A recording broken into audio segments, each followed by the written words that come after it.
You know that I was a gangbanger? So you know. All blood neighborhood, homie. The only white motherfucker. I did go to jail, and I did do 18 months. But never smoked, never sold, and got out the hood. Because you know why? Character fucking counts. That's the gangster, dog. I coached JUCO for 20 years. Left Indy, Netflix, Last Chance U. The way they decided to depict me, and I decided to start my own shit, my own show on the realest show on Planet ERF, the Coach AB show. Didn't know who I was going to have as a co-host. So about 6 years later, I decided to hire Big Smitty, Naptown's finest. I found the best young producer in the biz in Big Bailey. Now we're on the brink of becoming the biggest show, the realest show, and the best show on the internet. Just like I did unintentionally while being filmed on Last Chance U, raw and uncut. Coach JB and Big Smitty every single day, 6 to 9 a.m.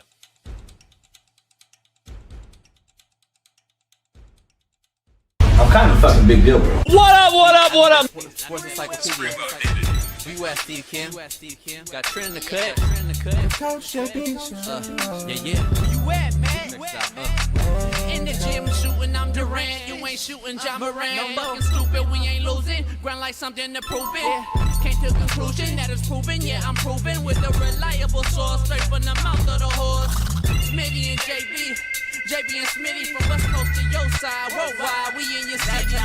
Keep it 150. We never change what's happening. Hurdle and get it cracking. No capping, we never lacking. Light them up, you motherfuckers better be ready to play. I should have stuck his bitch ass in the face. Gay shit, homie. I'm so tired of these fucking gays playing football in my sport. How did Mina Kimes get there? Oh, guess who her husband is? Why are you allowing this broad on your network that doesn't know shit? Do you know what a 3 technique is? No. Okay, but you know football and talk football, and it's okay. That's why I can't speak to women in football.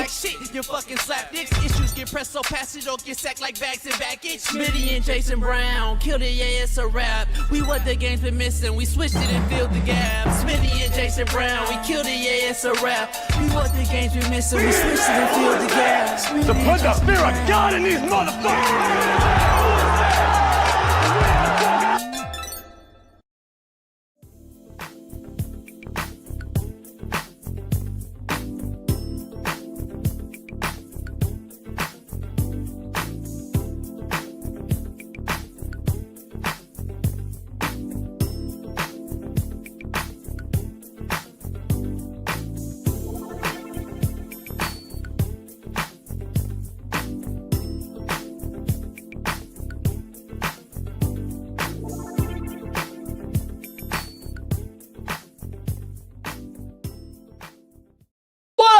What up, man? We're in the building. It's Truth Telling Thursday. Tell the truth, the whole truth, and nothing but the truth.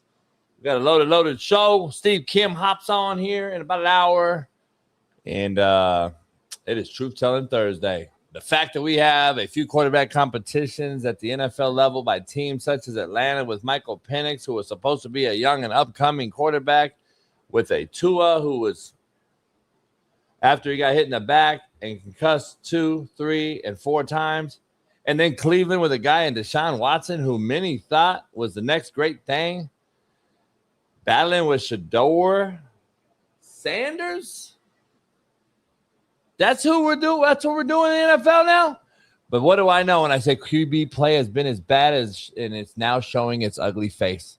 But what do I know? College quarterback play is as bad as it's ever been. It's only getting worse in the NFL. And I'm not sure it will be a product worth watching once Matthew Stafford, Aaron Rodgers, and the legitimate ball spinners walk away.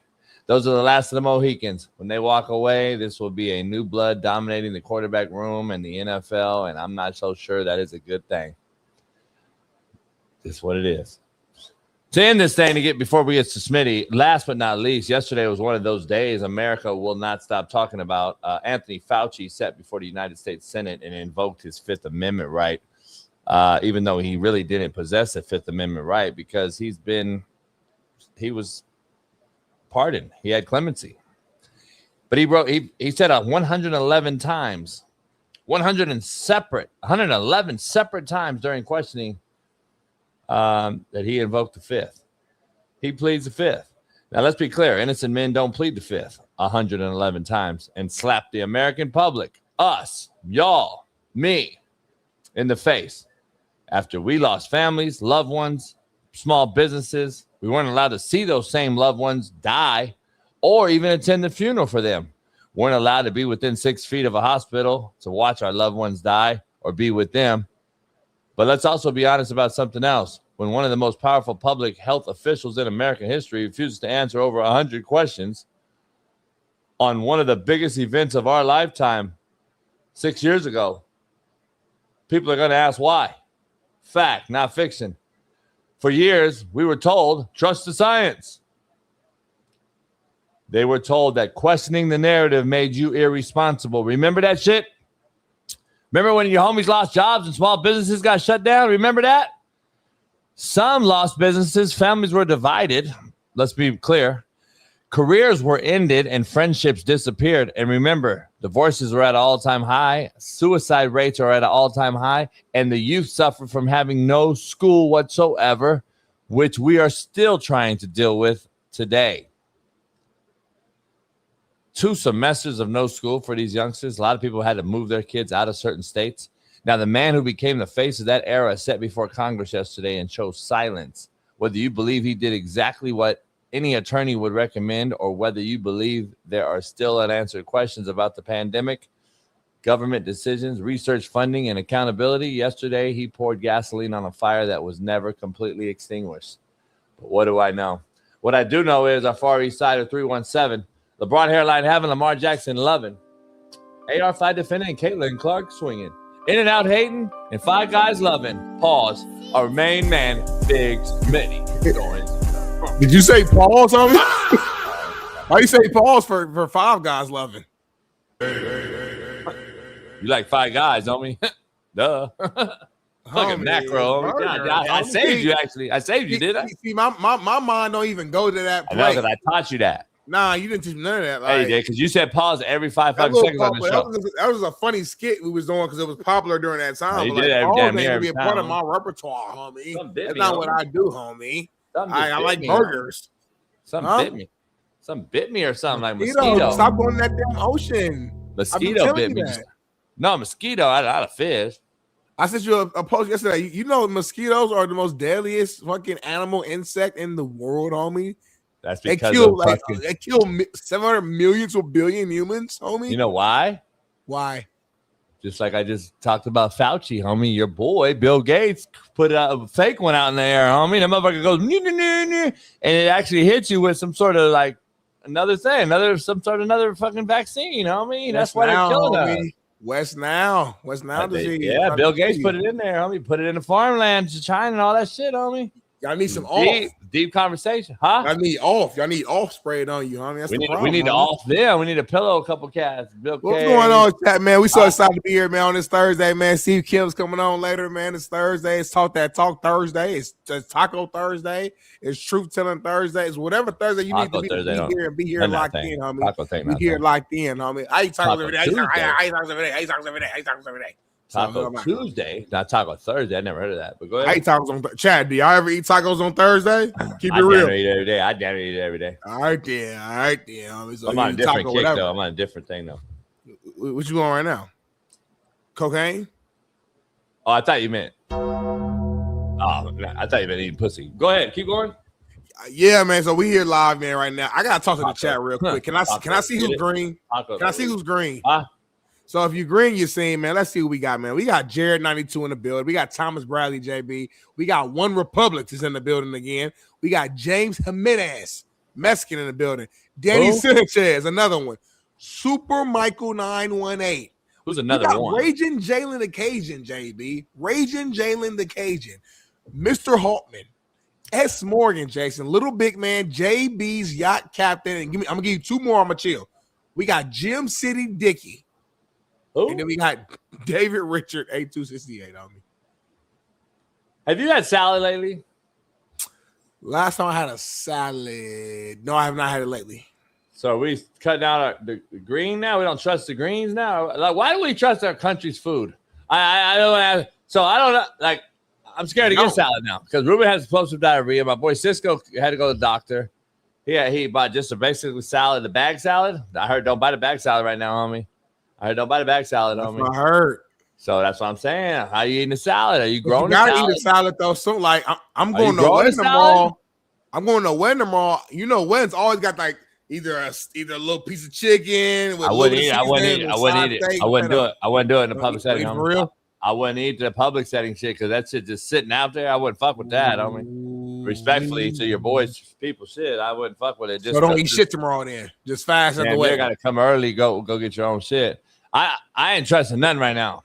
After I hear that motherfucker invoke 111 times yesterday and slap our ass in the face, I'm like, I ain't getting no salad, homie, right now. I damn near got to catch real fish from the ocean and like go down deep sea fish, get some lobster and crabs and shit if I want to eat the real shit because I don't trust nothing. You saying like take it all the way back? Like just I don't trust nothing right now. Yeah. I think I'm got to get back out and hunt again. Yeah. But I heard they doing that. They hitting our animals and shit. They hitting our water, the dog fucking park. I heard what can we do?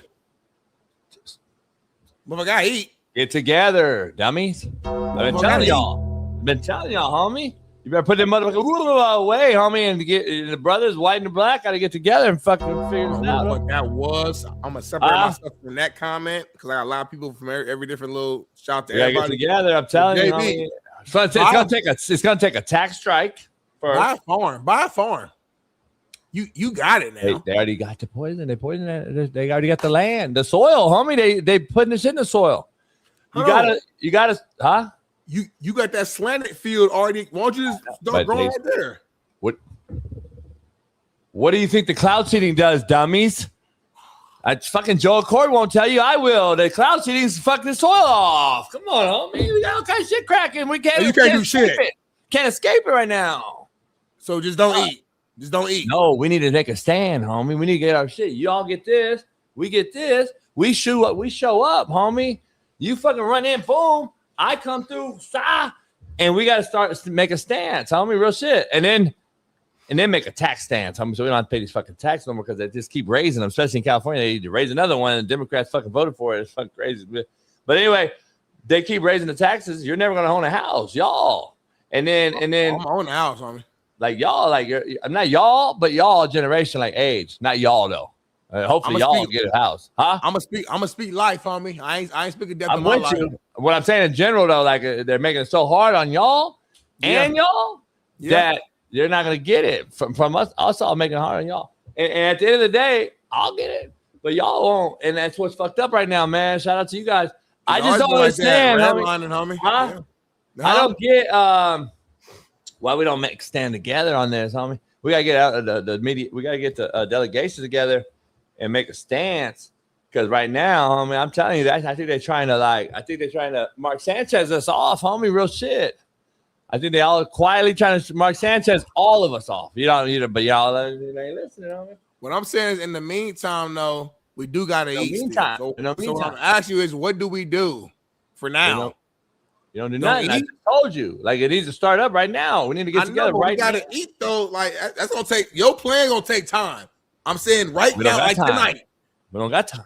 Do I eat tonight or no? You gotta go to fucking. You gotta go to. And I heard Buddy's spot is the worst spot to go to. Ooh. Sprouts.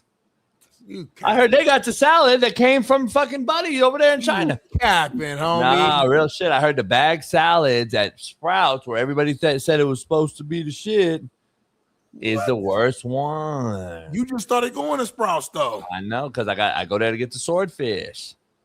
But now I'm damn near not even believing that shit. After Fauci 111 times invoked the fifth, I can't fucking trust. You might be sick out that swordfish. Knock on wood, homie. I'm gonna go catch real swordfish now though, because I'm a pureblood. And at the end of the day, I'm gonna go down, boom, go get a lobster shrimp myself, homie. So the ocean dirty. Anyway, fuck Fauci, fuck Gates, fuck all these other motherfucking politicians. Ocean dirtier than ever right now, homie. Nah, only in San Diego because the Tijuana shit storm. It's all the same ocean, homie. Nah, it's just right there. Tijuana, they got a wall. They let the shit in and went right there. San Diego. Ocean. It's all the same shit, homie. Nah, Weddle and them fuck, homie.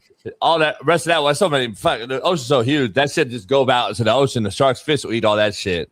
But the Mexicans are fucking up the ocean right there in San Diego. And then you come down to the coast, a little more south. And it's not as good, but the waves are huge right now because we're getting a Hurricane 5 fucking treatment from the Mexicans.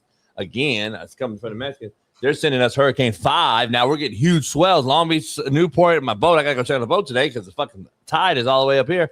And the waves are 11, 12-foot waves, homie. Have you seen the waves last night hit for the hurricane for the Mexicans?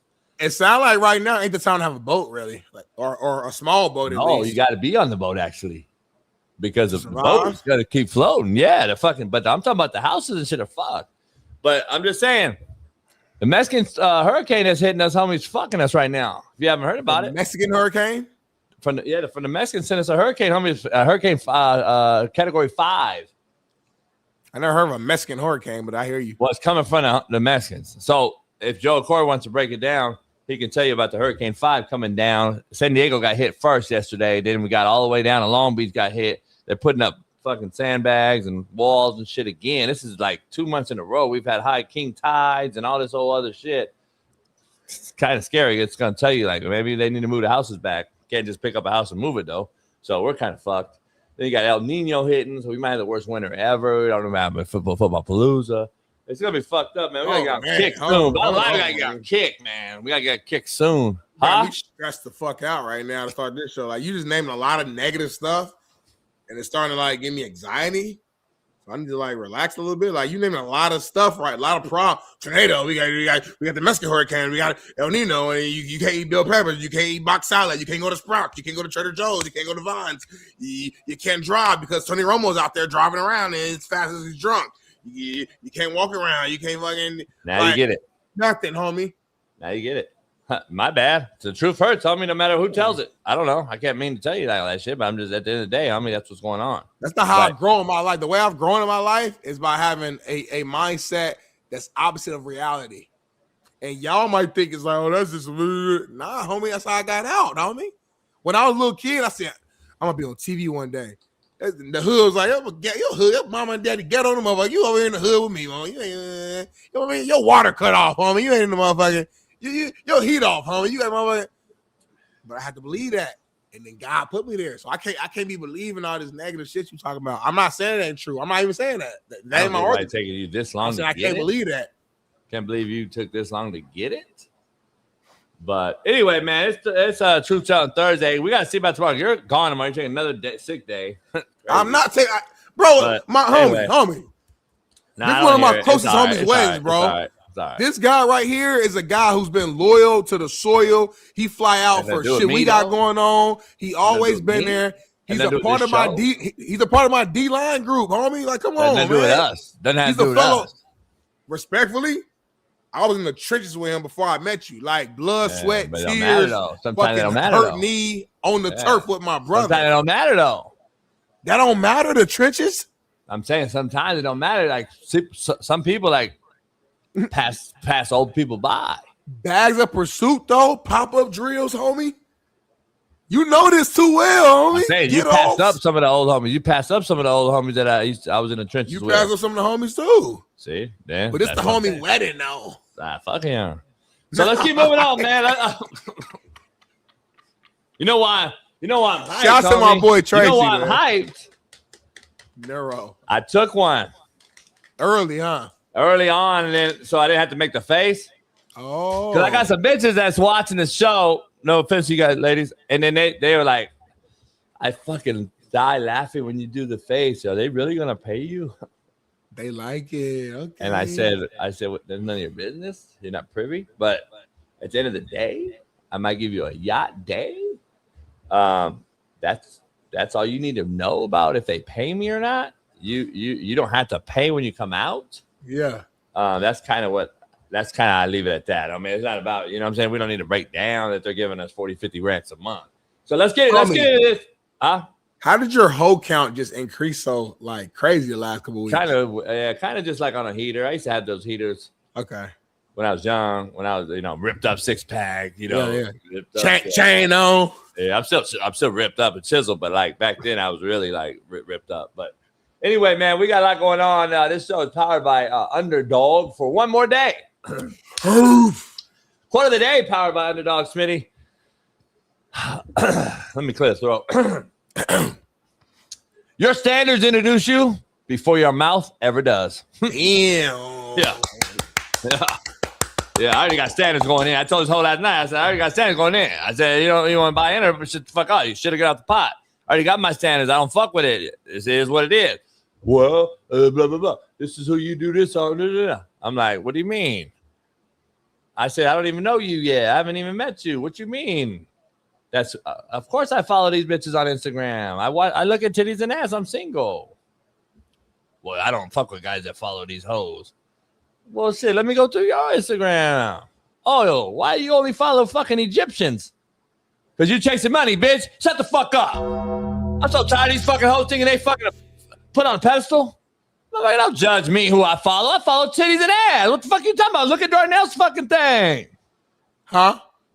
Nothing, man. Anyway, my girl don't be tripping like that. Shit, my girl don't go through my followers, who I'm following. So listen, we human, man. Whether you got a girl, you married, whatever. Give a fuck about their man. Your eyes still work, homie. Number one, and number two, it's Instagram. The purpose of Instagram is literally to look.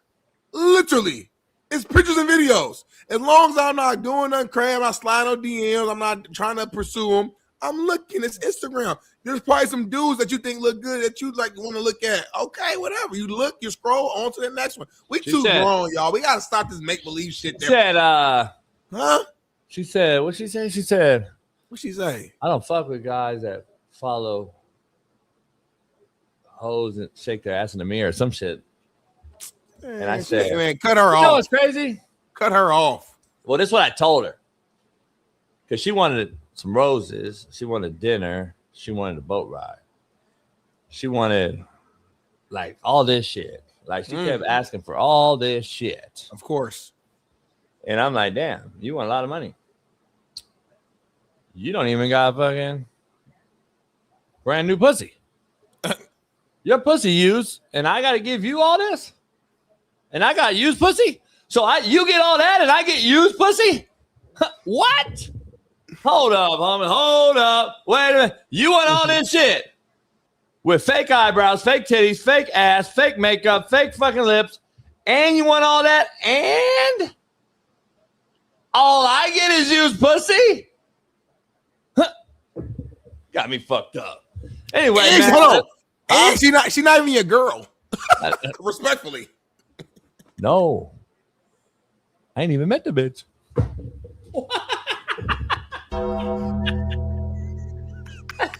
I said, man, I'm just courting you to get you over and get your fucking pussy. It ain't that deep. She hold on. So she messaging you this shit. You're like, you want to see me this weekend? I'll fly out. I'm like, you'll fly out. All right, cool. Fuck it. So she didn't went through your who you follow before she even. That's some crazy. She a wild one. Homie, she DM'd me the pictures of the bitches that I follow, I guess. Oh, you stay away from her, JB. That's your homie. Do not fly her out. Do not fly her out. But I'm not flying nobody out. But I damn near I got a hit though, because those are the crazy. That's the best. You know that's the best one. It's that toxic fuck. That's the best one though. But all right, at least do it at a hotel. Don't do it at your house. Not do it on the boat. But anyway, let's keep going, man. Contrary to belief, powered by Underdog. Smitty, the truth will never hold you back.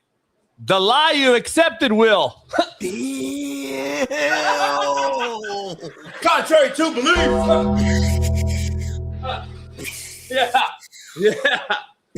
Yeah. I don't think anybody in the chat would get it. Mind blown. Give him a minute. Let everybody have a minute to think about it. Put it up on the things, Bailey, so they can read it, because I don't think they understand it. Yep. Give them a minute. Let's give them a minute. Especially Ruben and them. They're probably not grasping this right now. Yep. So just go slow. Like, the truth will never hold you back. The lie you've accepted will. However, that's kind of like a contrary to belief. Now you get it, how it ends with a however almost. You got to put your own however in. The truth will never hold you back. However, the lie you accepted will. See how I'm saying? You can do that. That's how you contrary to belief it. Yeah. But in your own mind, I'm not going to put that. It's too long. I'm not going to put that in there for you. You have to put it in your own self. Yeah. Like there has to be some sort of like conjunction, transition right there to separate the two. Yeah. The truth won't hold you back. I've never seen the truth hold you back. It only held you back when like you don't accept it. And you're sitting there like fighting. You're fighting. And then fucking all of a sudden, boom, truth hits. And then you're like, oh, damn, he was not lying. And I've been believing this bullshit lie the whole time, and I'm still broke living at mama house. Why is that? Because you fucking believe the lie about Buddy.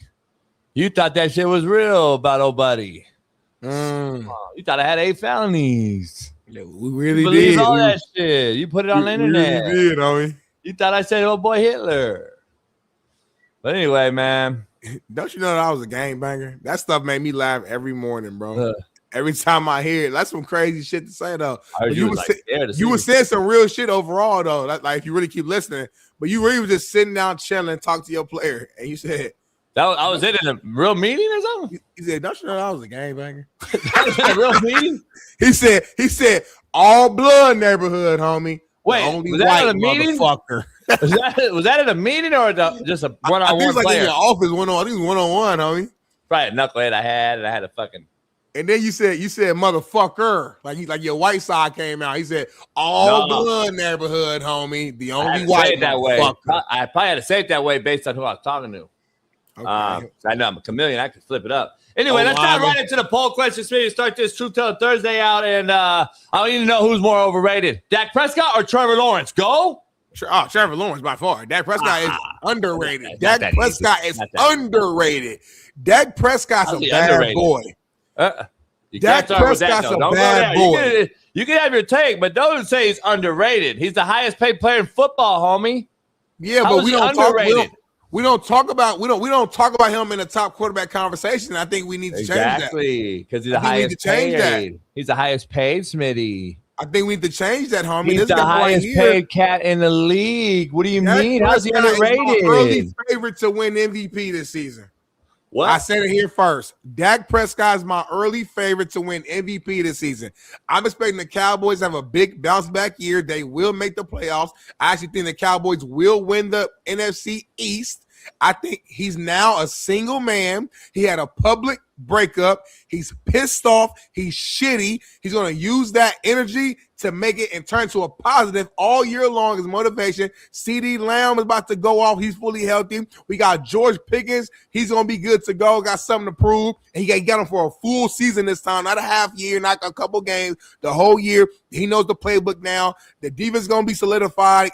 They got my boy, bless me. Thank you. He's there for the full season now at D tackle from the Jets. I really like what the Cowboys are looking like right now. I think Dak Prescott is going to be a huge culprit to their success. This guy is underrated. Yes, he hasn't won a ton of playoff games. Yes, he ain't won the Super Bowl yet, but he gets up playoffs a lot. He has won playoff games. He wins a lot of regular season games. He puts up the numbers, and I think this guy right here needs the respect that he deserves.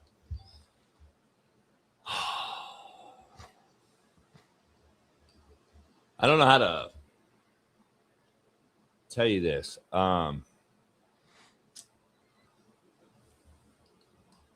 First of all, Trevor Lawrence is horrible. So D Jones, you're fucked either way. Either way on this conversation. I just want to be clear about this.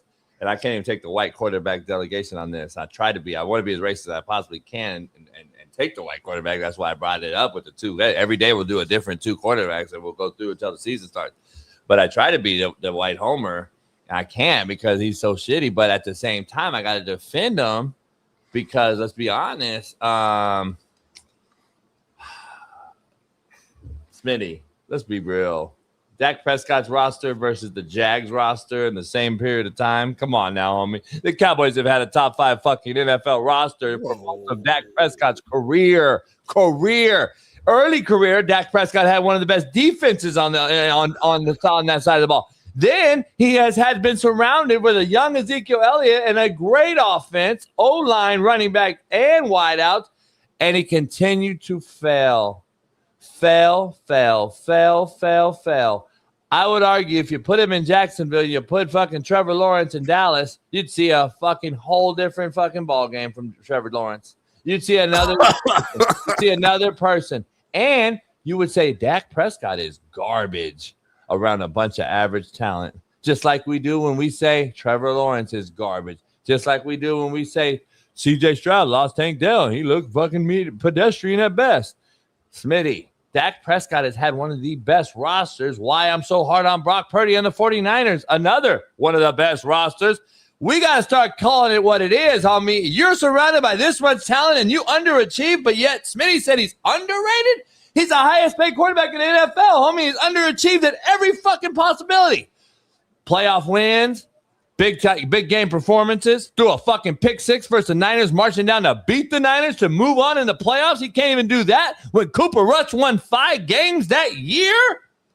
Stop, homie. You can't be underrated and miss all these games and your backup, a redheaded white boy, wins more games than you.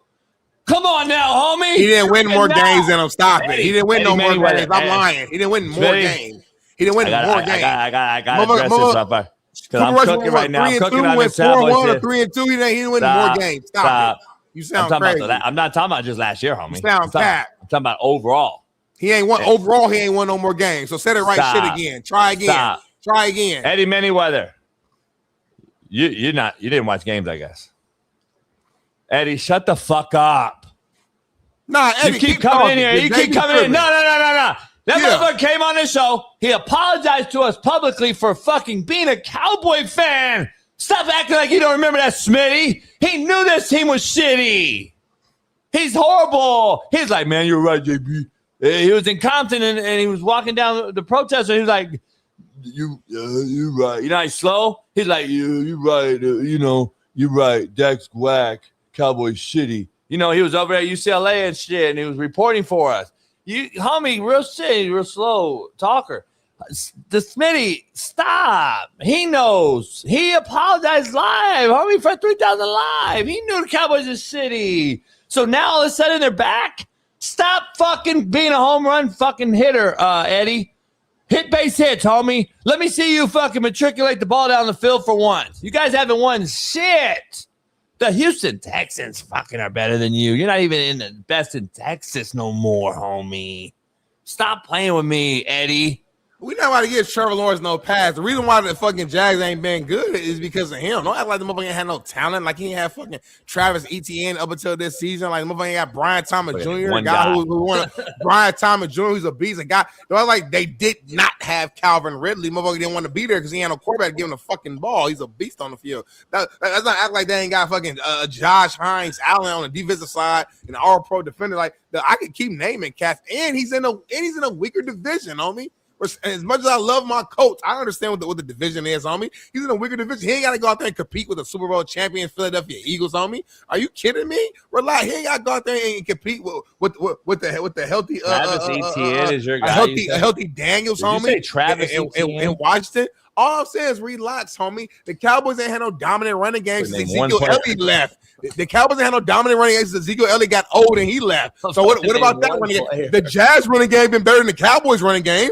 Did you name one player really and say that they have talent? So the Cowboys, the Cowboys now got better wideouts. Remember, they just got second buddy last year. At first, Dallas has had loaded rosters. They were a one-man band with CD. Don't talk about no Dez Bryant. It was 10 fucking years ago. I'm talking about right now. Dez Bryant. They just got buddy last year to tag along with CD. It was just CD and a whole bunch of others. What are we talking about, homie? Stop. Wait, homie, you told me Stephon Diggs.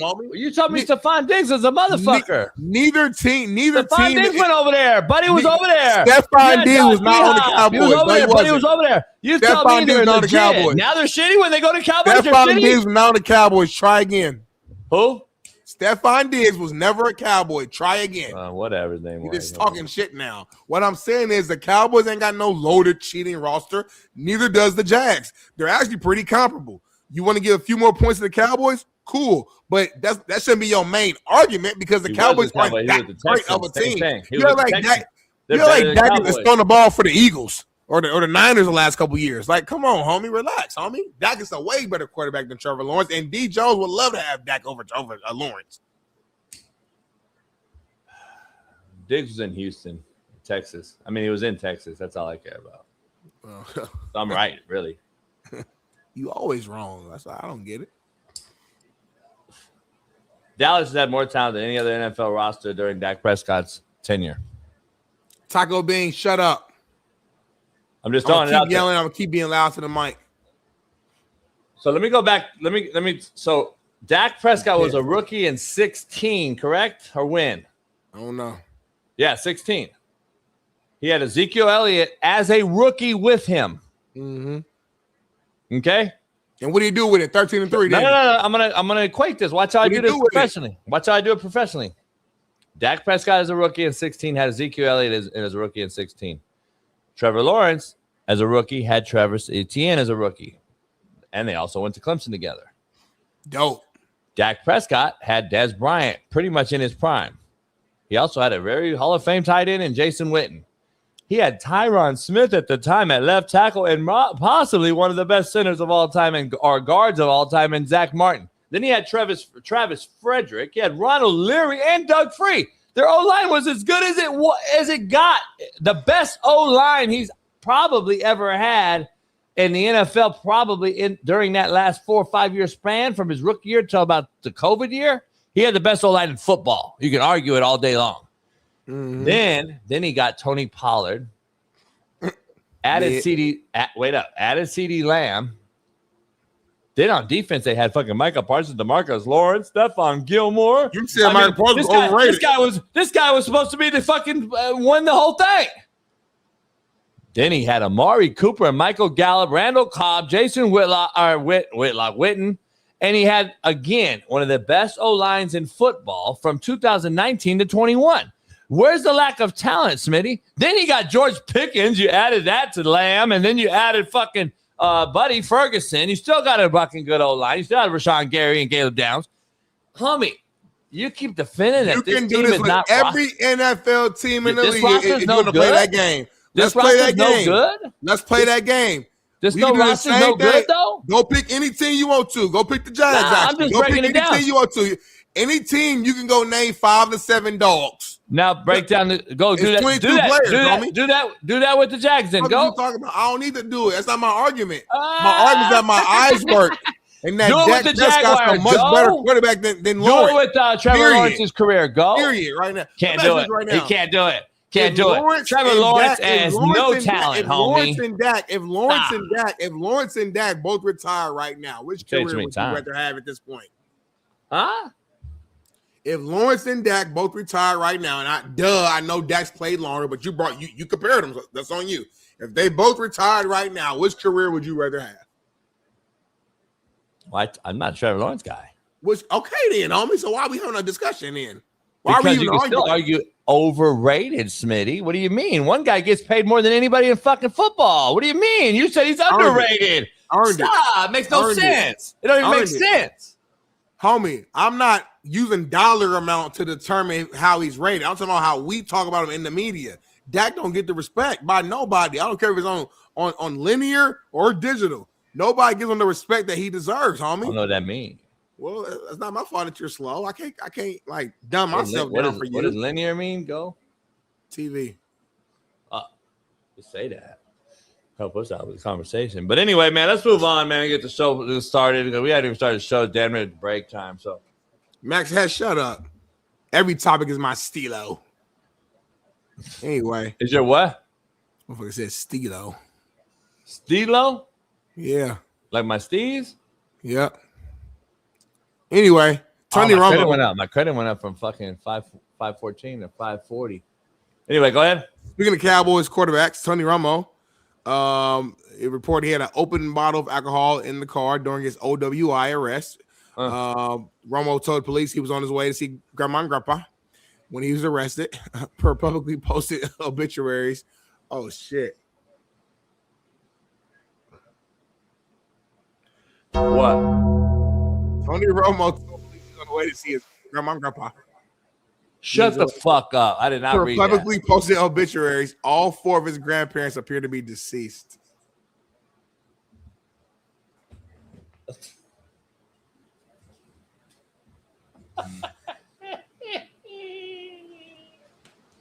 Hold up, homie. Because I stand up. I want you to take a deep breath on this because you know how many motherfuckers are coming at me for our Tony Romo clip last night on Instagram, homie? Do you realize that these retarded fucks are out here talking about the cops a cunt and she should never arrested him? He wasn't slurring his speech whatsoever. He got falsely arrested. Homie, real shit. If Stevie fucking Wonder knew that Tony Romo was loaded, and Ray Charles backed him up. That's how fucking crazy it was, and they couldn't see shit. And just fucking you're sitting there defending this motherfucker. Blows my mind. I told y'all yesterday, I said, as soon as that motherfucker apologizes, everybody's gonna fucking give him a pass. This motherfucker, we showed this motherfucker get into a sprinter stance with feet out, and he was normal. He's totally fine. That's what the fuck you defending out here. And he said he went to go see grandma, mama, papa, and them motherfuckers are dead. All 4 of them, homie. And hold up. You're solo in a car that you said you were going to the airport to get on a private jet and go away. You had to call the private jet and tell them to hold up, wait a minute, because I had to go and get on the fucking jet. By the way, you have a jet waiting on you, but you couldn't get Uber. Are you fucking shitting me? Are we going to really sit here and talk about fucking... You're defending the fucking retards online or defending this motherfucker for driving around. And you know what they told me? What? You talk about on your show every day, you rolling the yacht loaded. I said, you know the key? You need to define show. Because I'm an entertainer, dumb fuck. I can actually talk about it on the show. If it's up to you to believe me or not. You're fucking retarded enough to believe me and get behind the yacht and drive loaded, then go ahead, do it. I want to see you. So I can pillow your dumb ass and take your yacht.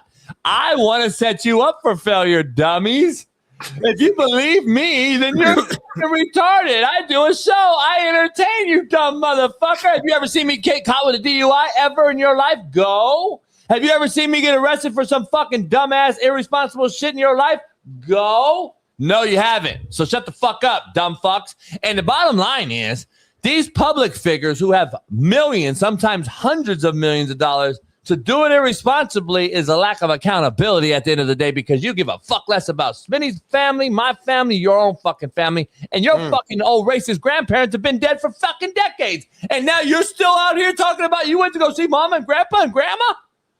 What? Grandma and grandpa. And by the way, I drive loaded as fuck. Guess what, though? I do it better than you. Go ahead. I mean, it's not too much to add, homie. I mean, I'm appalled. I mean, you see by the read, I was caught off guard. I had to stop and go back, homie. I'm special at that shit. People in the chat saying that he was going to see like them at the grave site, like he meant symbolically. I don't believe that shit. I get fucked up. I'm gonna go to the grave site. That ain't how you say it, then, homie. You would have said, yeah, I'm going to the go to the grave site, see my grandma and my grandpa. You don't say I'm going to see grandma and grandpa. Listen, let me give you guys a show fucking truth. Since you guys want to critique everything I do, let me give you a little thing.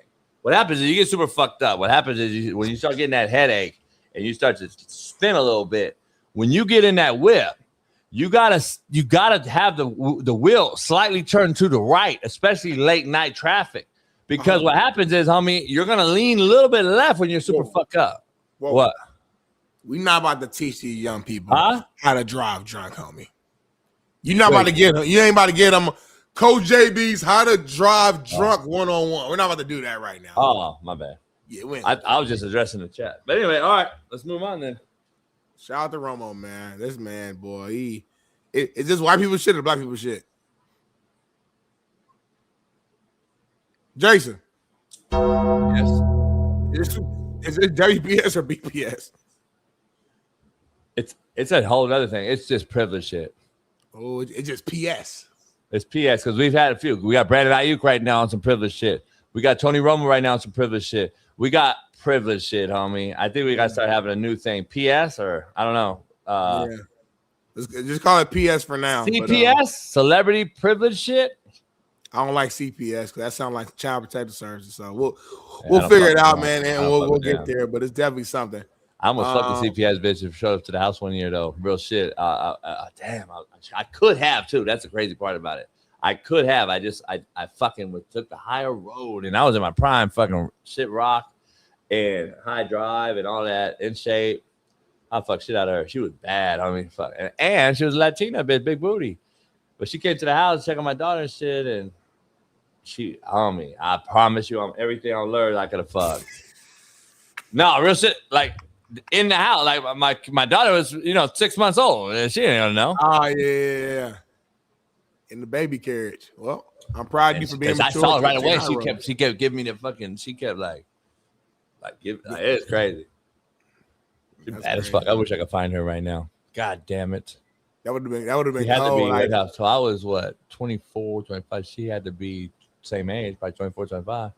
So she'd be 49.50. 49.50 would be a nice little good, right? Nice little get at right now. I mean, 49.50 walk on to the promised land with the same age bit. I mean, I'm not tripping on that if she bad. I'm not tripping. Give me a good 10 years with her. Yeah. Because see, the young bitches are worrying me. The young bitches, they get my shit and shit. I'd rather both die together. But anyway, let's keep moving on, man. Yeah, man. Well, a bandaged Kyle Shanahan was seen for the first time since his violent car wreck.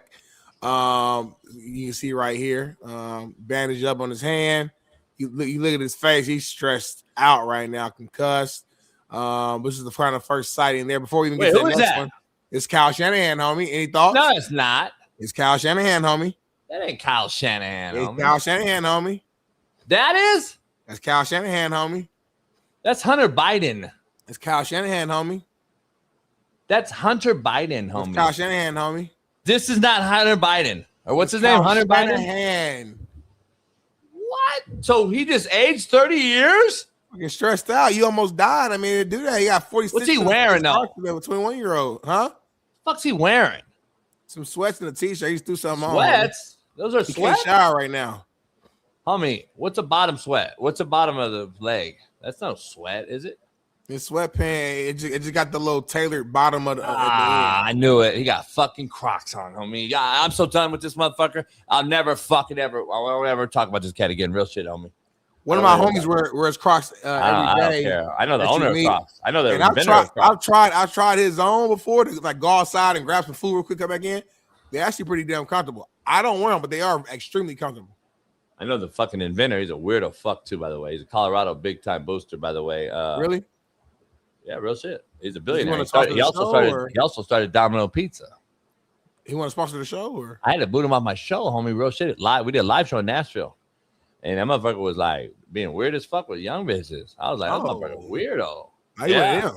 A billionaire though. So you gotta pick and choose. Pick and choose what you want, homie. What that mean, then, homie? I don't fuck with it. I don't sell my soul for that. Like, I'll sell my soul for like, Neural gonna throw me some cheese or couch or whatever, but. As far as if it involves a little, you might mess with kids and shit. We don't do nothing. Yeah, we don't fuck with that. That's selling your soul, contrary to belief. Not the dumb fucks in the chat who said I took a sponsor for cheese. Fucking stupid ass. But anyway, yeah. Well, it's good to see him moving around, man. Not much there, but obviously it's the first sighting, so everybody gonna make a big deal about it. But he's moving around. Looks like his face is healing up. He's just a little stressed out. I'm sure when he's back fully coaching and stuff, he'll get that haircut trimmed down. He'll get everything put together. He'll be good to go. But staying in the Niners locker room. I don't like the fridge. I don't like that fridge in the random spot in the garage. That's a shitty fridge for a cat that's got a lot of money. It's an extra fridge for like deep freezer shit. Big I got an extra fridge. I got an extra fridge in your room, in your laundry room right here, where you have all your shit. I got an extra fridge. My shit legit. Well, because you're like a home designer. Like you're like you got that skill set like a woman. I'm saying. Anyway, you got a feminine skill set of like designing homes and shit. I'm about pussy. Like I catered two bitches. A bitch walked in my guest bathroom the other day and was like, "What the fuck is all this? Why you have women's shampoo? Why you got MAC makeup?" Right. It's for y'all. I cater to y'all, and you take it how you want to take it. I got it for y'all, or are you mad or you think another bitch just left? A possibility another bitch did just leave. But at the end of the day, though, what are you gonna do about it? You gonna change my past? I fucks. I hear you, homie. I hear you. Well, stay in the Niners locker room, man. Wide receiver Ricky Pearsall is dealing with knee swelling, and the team has some concerns, JB. All options right now are on the table with the belief that it stems from his PCL injury that he previously dealt with. There's already a 49ers injury report, and Kyle Shanahan is on it as well, homie. Golly. This is the 49ers injuries during training camp, which has been, a day? Ricky Pearsall, knee. Jordan James, ribs. Malik Mustafa, hamstring. Kristen Kirk, calf. Grayson Hall, knee. Andrew Farmer, back. Badarian Lau, ankle. Kyle Shanahan, concussion. What? So I don't know. I know what you're going to say. You're going to say it's probably that power plant already acting up. I know it's the easy thing to say. I don't know what it is, homie, but this is concerning. Already starting the season off with. Show me the list again. Huh? Show me the list again. Right here, homie.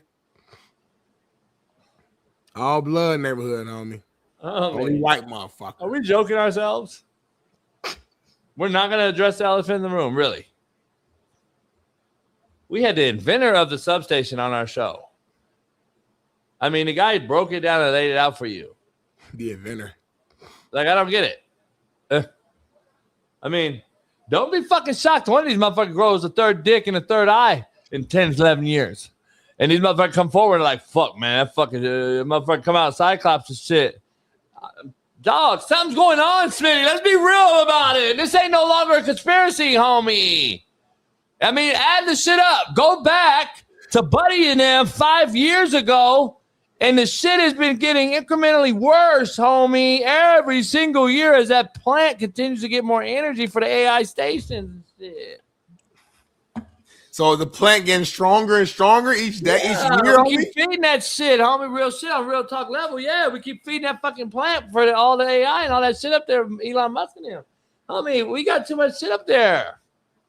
This So Google what should we and do, all that homie? type of shit. YouTube's up there. Google, fucking Buddy, and they're all trying to leave California because Buddy keep raising taxes and shit and taxing the rich, and they like, fuck it, we're going to Texas. Here's the end of the day, homie. We've broken down their Paxos facility. We put the blueprint up. We showed everybody how everything goes. Like the fucking plant right here, bam. And the locker room's like right there. And then the field is right there. You got to walk by the motherfucker every time. That motherfucker zaps you. If we're worried about 5G and now 6G fucking antennas being put up our fucking cell phone towers, homie, and that's not even that close to us, you're not worried about this thing? You brought up the cell phone tower the other day. I hear you. So what you trying to say? Homie, Are you saying that numbers should leave for San Francisco, homie? I'm saying the head coach was at practice, right? He walked by the facility, had a staff meeting, and he walked right by the tower. And then he gets in his car. No, everything's normal. And then that motherfucker just that tower delay just fucking zoop. And that motherfucker hit him, and that motherfucker, homie, was like, fuck, he just went to fucking put his shit in, and he was just on the phone like this, driving fucking around a windy road. That motherfucker did like this on his phone. And then the motherfucker paused up, and then the motherfucking phone went up. Bloop. And then he fucking lost it, and it was like, woo, woo, woo, woo, woo. And then he found it. It was like, oh, shit, here's my headshot right here. Back on his phone normal. That ain't normal shit, homie. That fucking generator kicked in, triggered some type of synapse in his brain. Bow. Yeah. That motherfucker went into some whole other mode. That's what's going on. Buddy went out. No offense. He went out, fucking Buddy, took a couple hot ones. Like, why? See what I'm saying? This shit is making bad decisions, homie. Oh, but he survived, though. I know. That's what that's the whole thing. Ooh. This tower is giving motherfuckers like some side of, yeah. It's like pros and cons to it almost. It's Christian Kirk, homie. Real shit, though. I heard Christian Kirk got there fully ready to go. He hasn't missed shit. Yeah. He gets there and blows his calf out. His calf muscle, I heard, was like fucking string cheese now. How the fuck did this guy? He's young, homie. How did Christian Kirk just blow out his calf first week on the job? First week on the job, Smitty. They don't even know when that motherfucker's coming back. Real shit. Go look at the injury report. They don't know, and they're worried that Christian Kirk could miss significant time. Fact, by the way. Fact. What? Homie, all of a sudden, Christian Kirk gets there and blows his shit out, and he's been fucking fine? No, shit, real shit. We got to start. Let's fuck all the bullshit. How many conspiracy theories can we come up with every day, but yet they have the most injuries every fucking year? It just keeps getting worse. And at this point, homie, I think NFL's testing these motherfuckers. I think the NFL is going to try to trade every single healthy body over there. They're trading. Like Goodell's like, hey, trade anyone you can. Trade everybody new. Get everybody out of another place and bring them into Frisco. If he blows his shit out first week, we know what's going on. And they're doing this shit like this. And now they know, homie.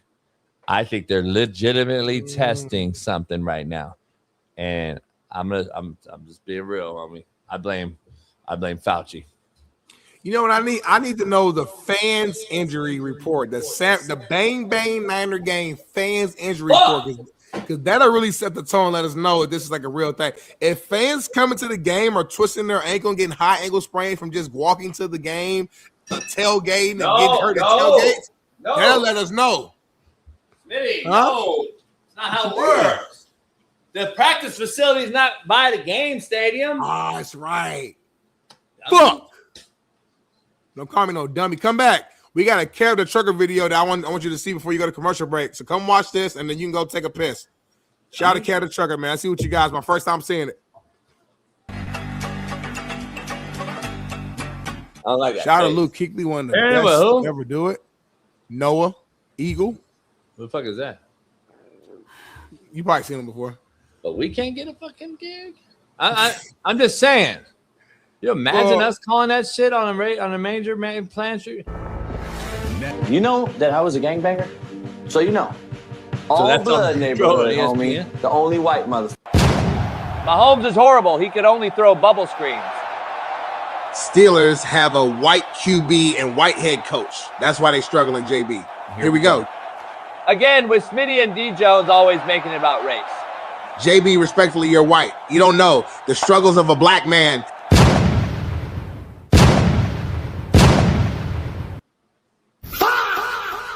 Homie, that would be our show. That's kind of hard. I'm cleaning them over. All I need is my 2 chains on. I'm good to go. You look like Ryan Clark. I'm wearing that turtleneck for the wedding tomorrow. You legitimately look like Ryan Clark, though. I don't look like nobody but myself, homie. Ryan Clark literally wears that. You never wear a tie. That look crazy. And your shit. And I look fat face. They got me looking. All your suits are real baggy in like 2000, so that wouldn't make sense. Are you going to have a DS like RC right there? Are you going to make your shit just baggy and loose on you? Or whatever? Huh? Are you gonna get like a fucking who's old buddy though? Symbol to represent who's your buddy right here though? though? Who's this buddy though? He the main guy that keep us in order. He ain't keeping me in order. He'll be fucked. He'll quit day one. I like this right here. Shout out to Care of the Trucker, y'all, man. Hit that like button, man. Like, subscribe, become a member today. I see we got new members in the chat already, man. Appreciate all y'all, man. Every time I see y'all, try to show you love. If I miss you, blame the speed of the chat. It's not that I'm trying to miss you. So see y'all here, man. Hour number 2. Steve Kim is right around the corner. Peace.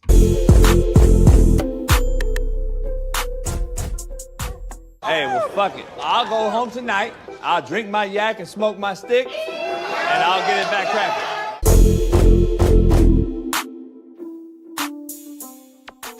Mississippi State football players have gone viral for their most recent TikTok post. And JB, I want you to watch this and kind of really like study it and break it down. Can I be honest first?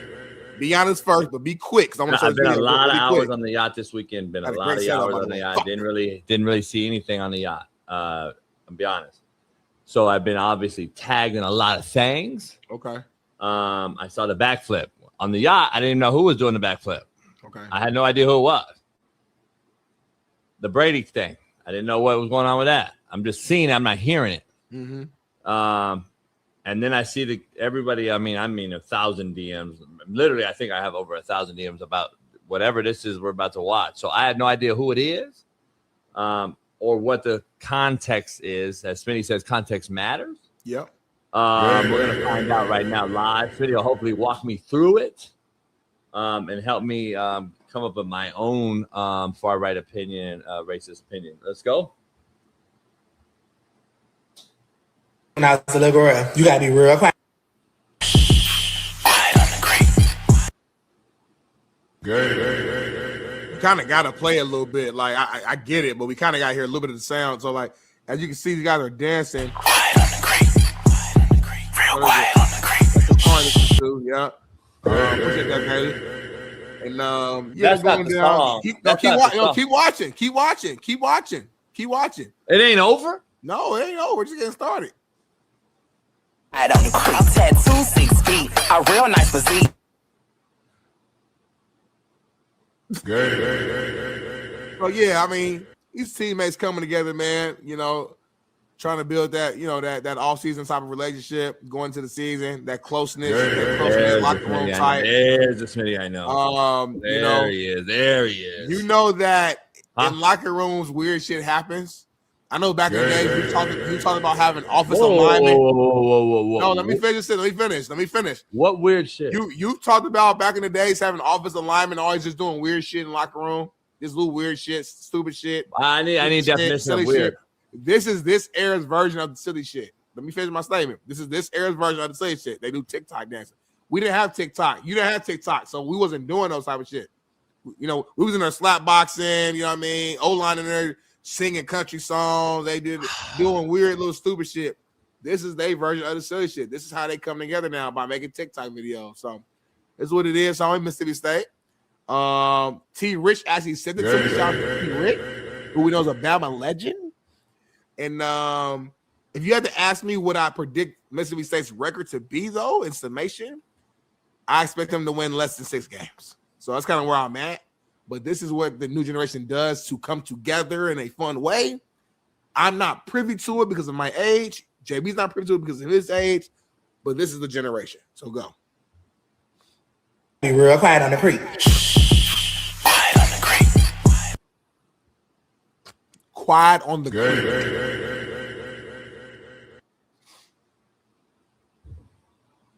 These are ballers too, by the way. Like these guys make plays. Like these are the best players on the team right here. Buddy right here, long arms, Rajon Rondo arms, Javon Curse arms, deep tackle right there for you. Back up the end. This guy right here comes in, wheel backer, nickel cat. So these are cats right here too, by the way.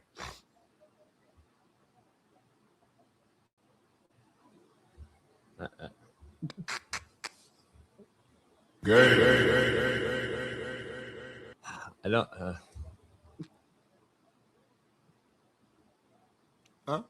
I don't know where to begin. Take your time.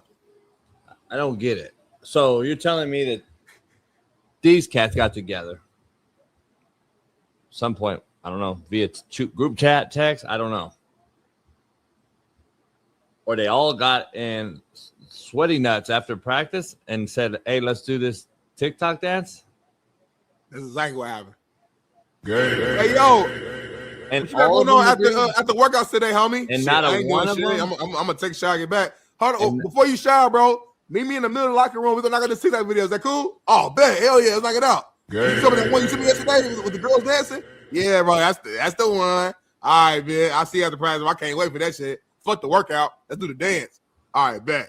And not one fucking kid said no to this?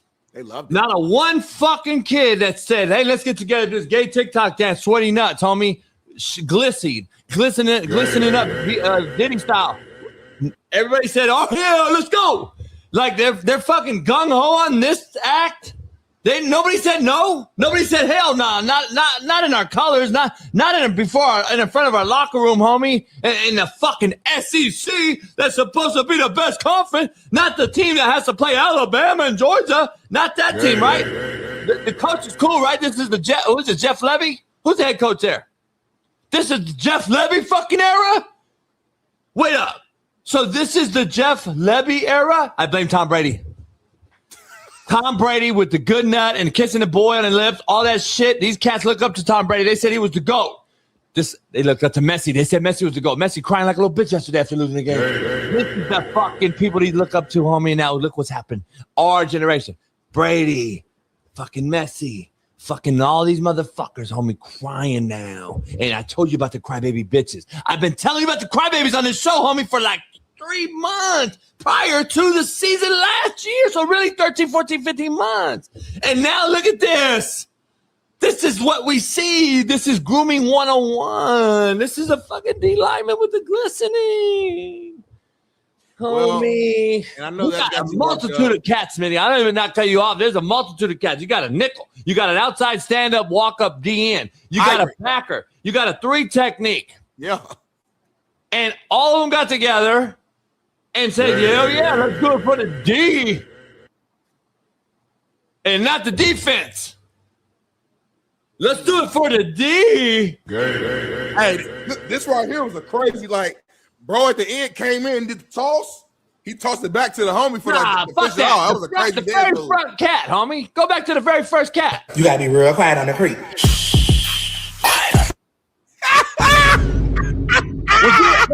Would you be caught dead walking like that in the locker room of a football locker room? Go? I don't know how to walk like that. I don't know how to do it. Look.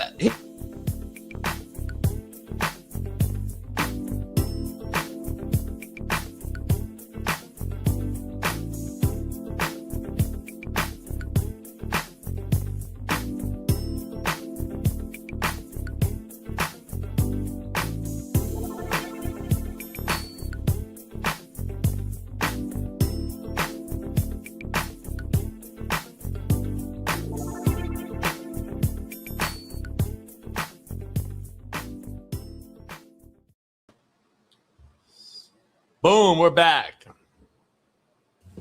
White Smitty is back. We back. We loaded. Gotta put my Franco chain back on, man. Hit that like button, man. Subscribe, man. Become a member today. Bro, what? Man, I got a few. I got some real gold in my hand right now, man. Worth like just kind of why y'all like wearing all that shit? Who's y'all? Go. Huh? Who's y'all?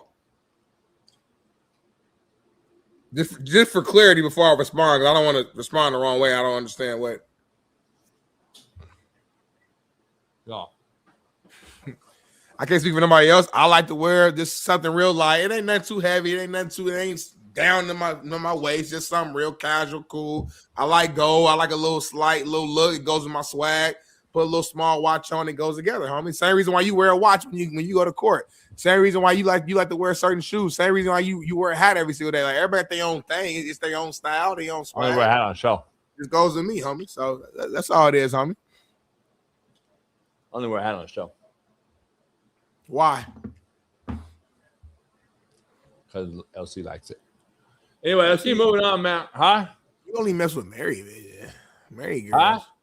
You only mess with married women for some reason. It's crazy. I got an odd attraction. Like a married bitch always liked me, so I don't know why. No, you like them because it's the same thing in reverse. Me as a married man, a lot of women be like, when I go out, they be like attracted to me. Because I think for them, they're like, damn, he look good. He's muscular. He's black. He looks like he takes good care of himself. Looks like he got a little money in his pocket. And he's married. He checks off every box that I want in my husband and my man. And the fact that I'm already married, and their hair like, oh, he must be taking good care. Like, ain't no woman gonna marry him for a reason. Now they want you. Go. Are they all fat white girls? Go. No, it be some of the baddest ones you ever think about. JB, don't play me, JB. Anyway, so let me ask something. You're right. I mean, JB, stop playing. You're incorrect. I have your yacht popping like any moment. Have one, man. The other ones are. That's nothing. And respectfully, I mean, to each his own. That's nothing to the category that I could bring to your yacht. That was some light work. That wasn't even some shit that was even like. I know that was exciting for you, but that was nothing. Well, why don't you? I don't get why. We need a bigger yacht. That's what I'm not really. You're just trying to show off. You don't really. No, I can do you got real game. You tell me every day if you got real game. You got 14 holes. I can do a real game, homie. You put them motherfuckers on a rowboat, homie. If you got real game, you bring them bitches to a rowboat. I used to bring bitches to a rowboat, homie, on a fucking dinghy. What's that dinghy? That fucking act? I got baddest bitches. I had them on a fucking rowboat. You got game. Fuck all that. You don't need no yacht. That's what I'm saying I know a lot of them, so I need more space. Fuck that. Just bring a couple at a time, dummy. We don't need 40 at one time to fuck off the whole act. Then you don't know who to pick. It's like candy, homie. Like candy. You already got 4 homies on it. It's me, you. It's fucking it's sick buddy with diabetes. You got the fat homie Ports. We already took him a lot of space off the bat. So now we got space for 2 of them, homie. No, homie. Come on. I had 11 the other day. Think Ruben's name. I bet that was a Ruben buddy name.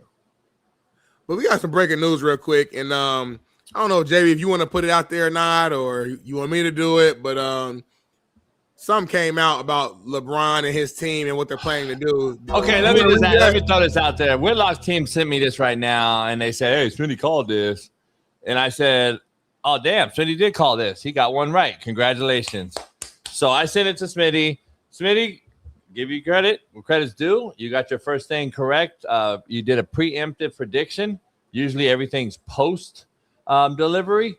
You got a pre-delivery here. You called it. You said you think LeBron's waiting this out and holding out to create a 30 for 30 type of thing. But y'all still the cold part. You know what? I don't get no credit for Smitty. No, I'm not going to give Smitty credit here. You know what? I'm going to rethink. I got to rethink my thing now. Homie. Yeah, I got to retake my thing now. You know why? Why? Because you still think he's one of the GOATs. Hey, that motherfucker's chasing the GOAT and everything. He's going where Kobe was born. He went where Kobe played. He went to Cleveland twice, not once, twice. He's from Akron. He went to Miami, made a decision, and then made a new decision and went to Philly, where Kobe's from. And he's chasing Jordan's documentary. But y'all, briefcase and all y'all in the chat think this is your GOAT? Holy shit. I never called him the GOAT. This motherfucker should never be considered a GOAT ever again. He top 3 all time, though. No, he's not. Yes, he is, bro. Got top 3 nothing. Top three, homie. Dick riding, chase, ring Top chaser. 3, homie. Hey, he's a big 3. You cannot give me 3 players better than LeBron right now. Crazy. I gotta be a lot. Name me 3 right now. Top of the head. Don't think. Kobe, Jordan, Magic. Magic not better than Bron. Kobe, Jordan, Kareem. Bro, Magic's not. You all right? Kobe, Jordan, Duncan. Kobe, Jordan, Garnett. Kobe, Jordan, Kareem. Kobe, Jordan, fucking Wilt. Kobe, Jordan, Shaq. Kobe, Jordan. You didn't watch Wilt. Homie, I don't give a fuck. They're all better, homie. You didn't name people because you a hater. I hit my head on the mic. I hit my orbital bone on the mic. I hit my orbital bone on the mic, homie. Let me see. Sure, can I file insurance? Get close. Homie? I don't cut. Remember, I don't cut. There's scabbers and there's bleeders. I mean, I don't fucking bleed. Bitches bleed. Well, for clarity, real quick, we started talking and we didn't really tell the audio listeners. LeBron James and ESPN are closing in on an agreement for the behind-the-scenes documentary series that will be similar to Michael Jordan's The Last Dance, according to industry sources. One of the sources described the talks as being at the 1 yard line. So yeah, not to brag or to say I told you so, but I told you so. And there's a reason why this process was taking so long. He's very calculated. Everything LeBron does is calculated. In his interviews, he walks out there with a damn book, Malcolm X book, talking about. He never read. And they asked him a question about it, and he got a bullshit and say, he didn't read it. He's a liar. He's a fraud. Everything's calculated, homie. He's a fraud. So, but he's also call him that if you want to. He's also a genius, brilliant businessman. I can't even say it. A brilliant businessman. I mean, he's $1 billion man off the court. Fuck the court. So I can't hate what him and Maverick Carter and all of them have built off the court as well. And it makes sense. It's like, what type of audience that you could bring along. You see how big Jordan's Last Dance was during the pandemic. You have a brand very similar in terms of how big it is. All the talk that was going on, but people going to want to see what really went on. What was the behind the scenes conversations like? Yada yada yada. So him dragging it out, he been knew he was going to Philly, homie. He been knew that, but he wanted to make this a bigger thing for his documentary. It's COE. Y'all gotta start listening to Smitty, y'all. I'm not just a talking head, homie. I do shit at a big level, at a large level. What, homie? How is he top 3 and he's not even the best of this generation? Go. So Steph's number 2? What, the generation? Sure, yeah. So is Steph top 3 as well then? Nah, Steph. Because he's better than LeBron. Because Steph's better than LeBron. So is he better? Is he a top 2 then? I hate doing this. I really hate doing this because Steph is. I like Steph more than LeBron. And by the way, he's been on one team. Remember, one team. But when we're breaking down like the total, like you got to break down the whole shit, bro. Like you can't just break down the good years. You got to break down every single years from beginning to end and like how that all aligned. LeBron out the gate was getting you 25, 7, and 7 as a rookie. Out the gate, LeBron took a team that was solid. They weren't great. They weren't as bad as people make it seem like either, but they weren't great and dragged them to the NBA Finals, homie. Got swept, but dragged them as a youngin, though. As a youngin. Took out the defending champion, the Detroit Pistons, where he dropped 27 in the third quarter as a youngin, though. So what I'm saying is like LeBron been doing this. Steph is great. He's one of my favorite players. I think Steph's the most dangerous player in NBA history.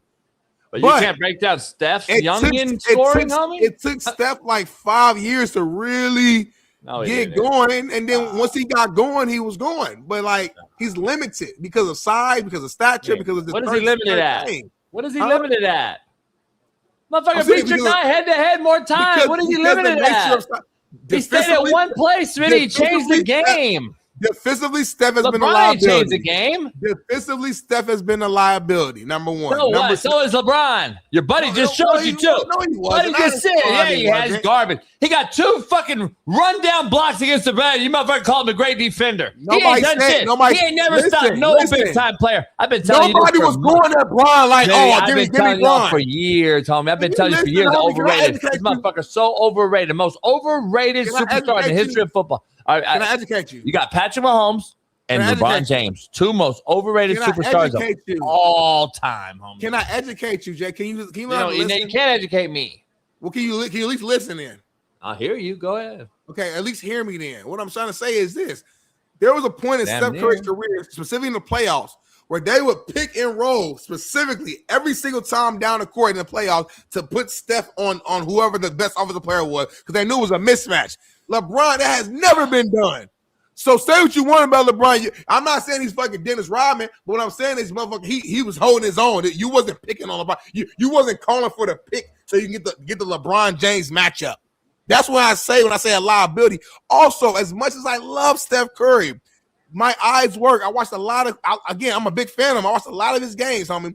There's a lot of big moments where Steph gets ice cold.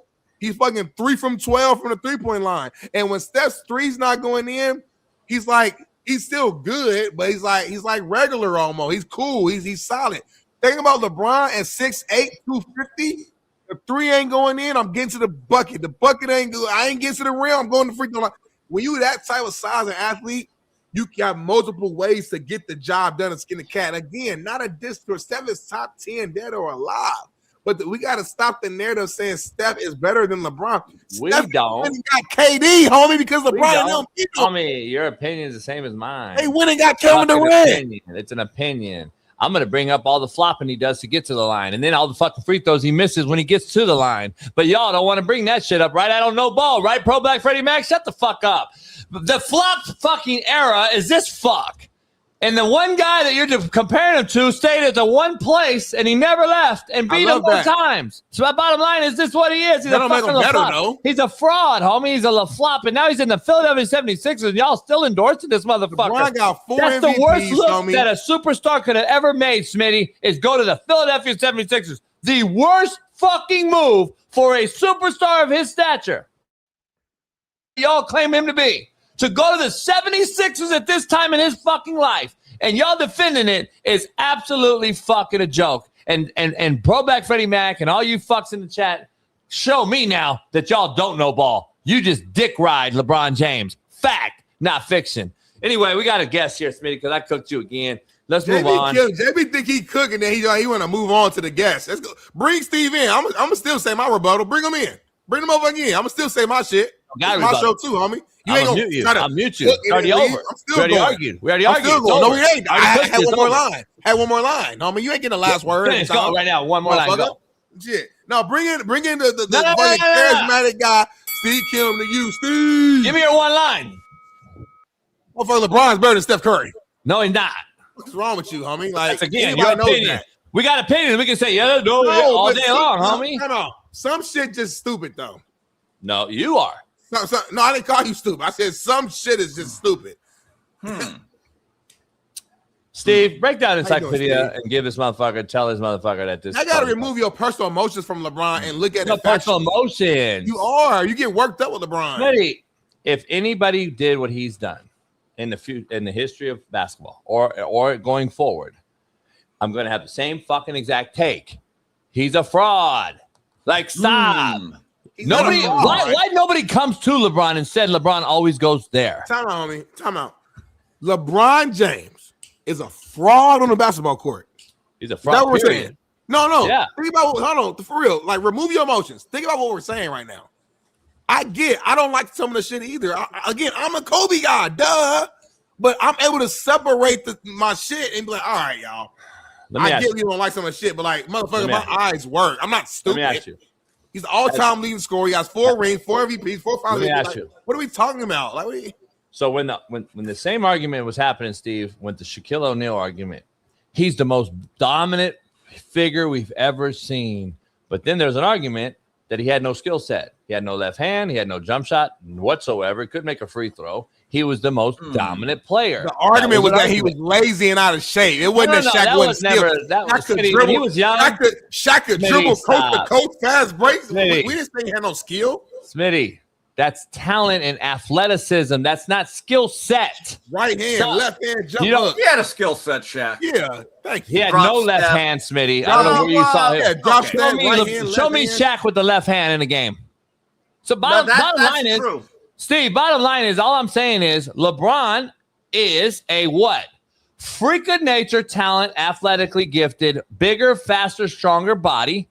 Again, limited skill set. Really not a great shooter. He started to develop it a little better, but it's not. But he became a good pure shooter. shot. Let's be honest. Don't compare him to a Kobe stroke or a Jordan or a fucking something that pure. But he's not a bad shooter. Struggle. And he's not a great free throw shooter. He's horrible. He's not a finisher. He's horrible. He's 77% for his career. It ain't Chris Dudley. 77 for his. Hold on. Stop, JB.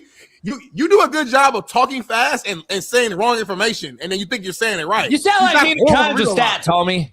My eyes work just like yours work. Fuck all these stats bullshit. He ain't no finisher. That's the one time you use stats. LeBron is a fucking passer at the end of the game. He ain't no shooter and finisher killer mentality. He don't got no killer in him.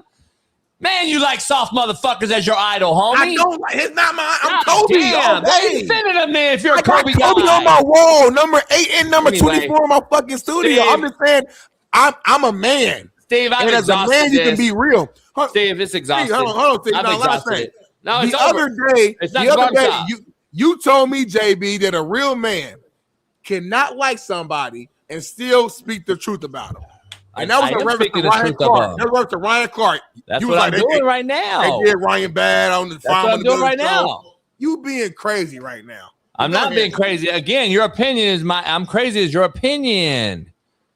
Go ahead, Steve. I'm calling you soft. That's my opinion. That's what I'm saying. It's all of our opinion. But I can show you I'm not soft easily about beating the shit out of you. And you can. I'll choke shit out of you. Steve, welcome in. We are here. I'm white. He's black.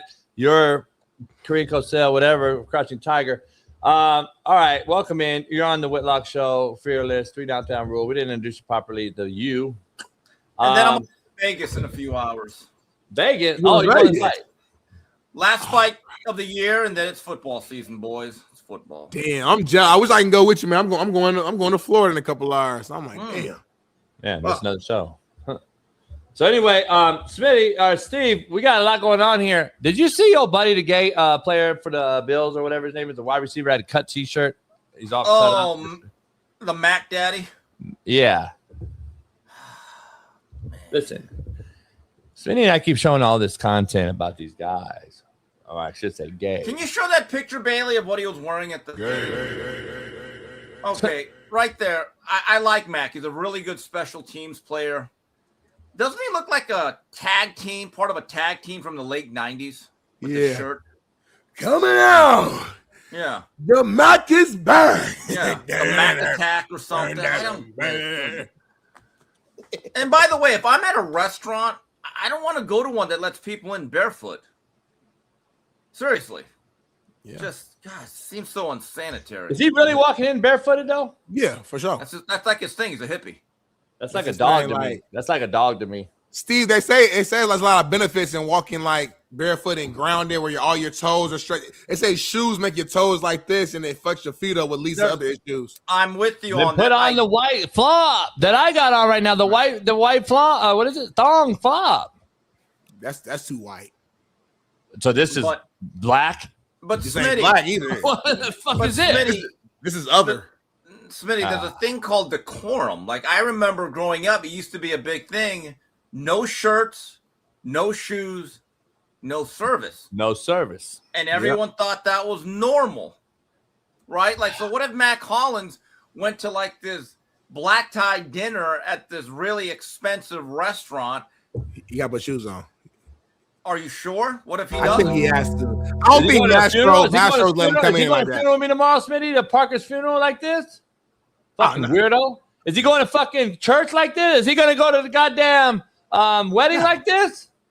No, I mean, it's just like you. I mean, when Whitlock brought you on Fox, you didn't cuss. But when you leave, I don't cuss on this show now. He knows when to do it and when he can't do it. He's not stupid. I don't know if he does, man. I don't know if he does. Here's the problem I have. So why are you going to disrespect all the other patrons you don't know at a restaurant and bring your fucking dog and your fucking bare stinky white feet? I don't want to see your fucking white feet. And I got a further problem. The fucking people that bring these dogs in these restaurants, I have a real fucking fundamental problem with. I'm just telling you, I was at a bar the other day with a bit, and this motherfucker brought a goddamn, like a decent sized dog too. It wasn't like a little fucking, Wait, they allow it? Yeah, they fucking allow it, man. In LA, yeah. It's fucking crazy. Yeah. And then I'm sitting there with the rod. I'm trying to finger under the table or whatever. And this motherfucker starts barking, Smitty. The motherfucker starts barking midstream, a full-on barking act in the bar. I'm like, what the fuck are we doing? Like, I pay a lot of money for my boat down here at the Slip in Newport. I don't want to go to a fucking high-end restaurant and hear the fucking dog barking in there when I'm trying to figure out a bit. Go. Wait a minute. I didn't realize. So there are restaurants that flat out say, bring your dog in. Oh, yeah. A ton of them in L.A. Oh, yeah. Fucking, they got a dog park or a dog fucking, what's that? The dogs or whatever? The hot dog. The section or whatever? No, that restaurant is for dogs. It's called Dog. It's like a hot dog place. Starbucks give you little cups for your dog to eat. Huh. JB, you're under the table doing what? What's up? Nothing. You trying to do what under the table?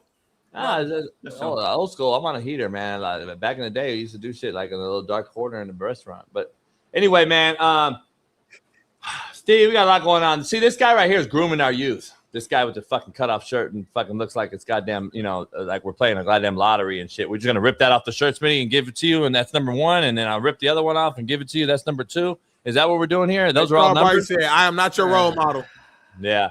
If you're a parent, don't let other people be your role model, homie. Yeah, you got to be good. You got to be good to say that, though, Smitty. Charles Barkley was different, not this fuck. So here's the thing. This motherfucker's a groomer 101, number 1. He's grooming our kids. We saw Mississippi State's entire roster on defense groom an entire TikTok generation. And now we got high school teams. We got high school teams, Smitty. Steve, we got high school teams mimicking the Mississippi State TikTok gay dance.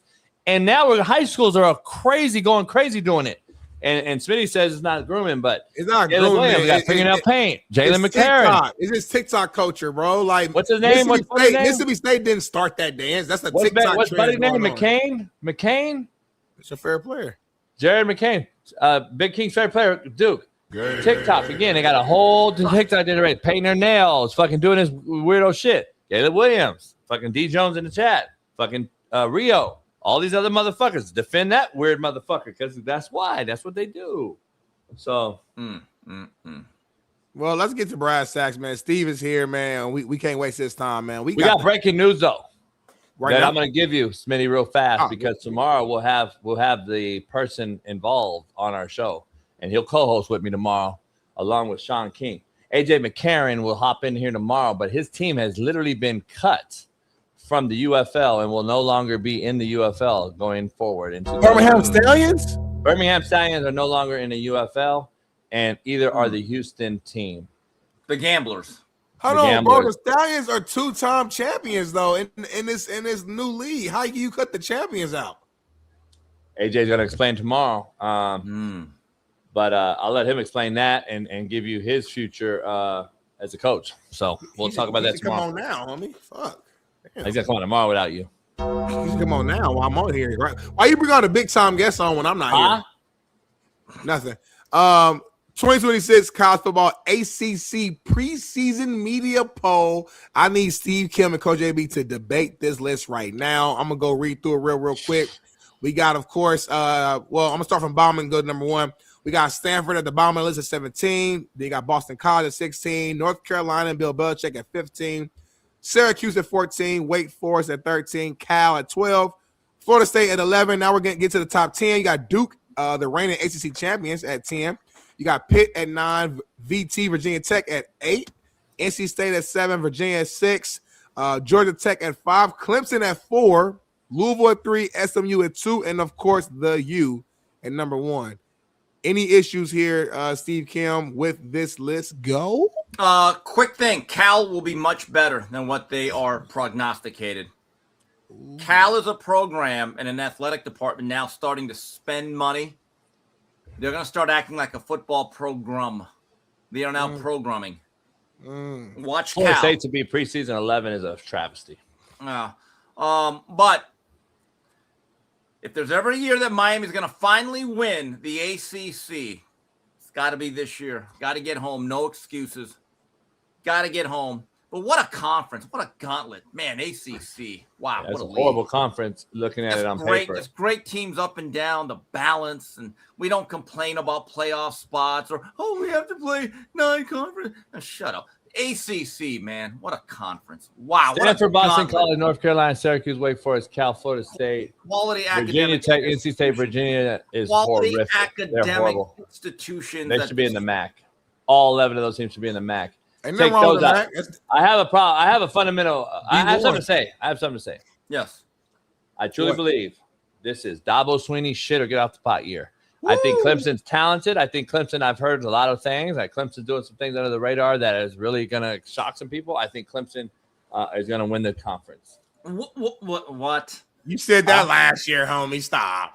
I know. That's why now, wait a minute. Every year because, again, your emotions are speaking loud because you're a fan of Dabo Swinney. No, let me just say about Clemson.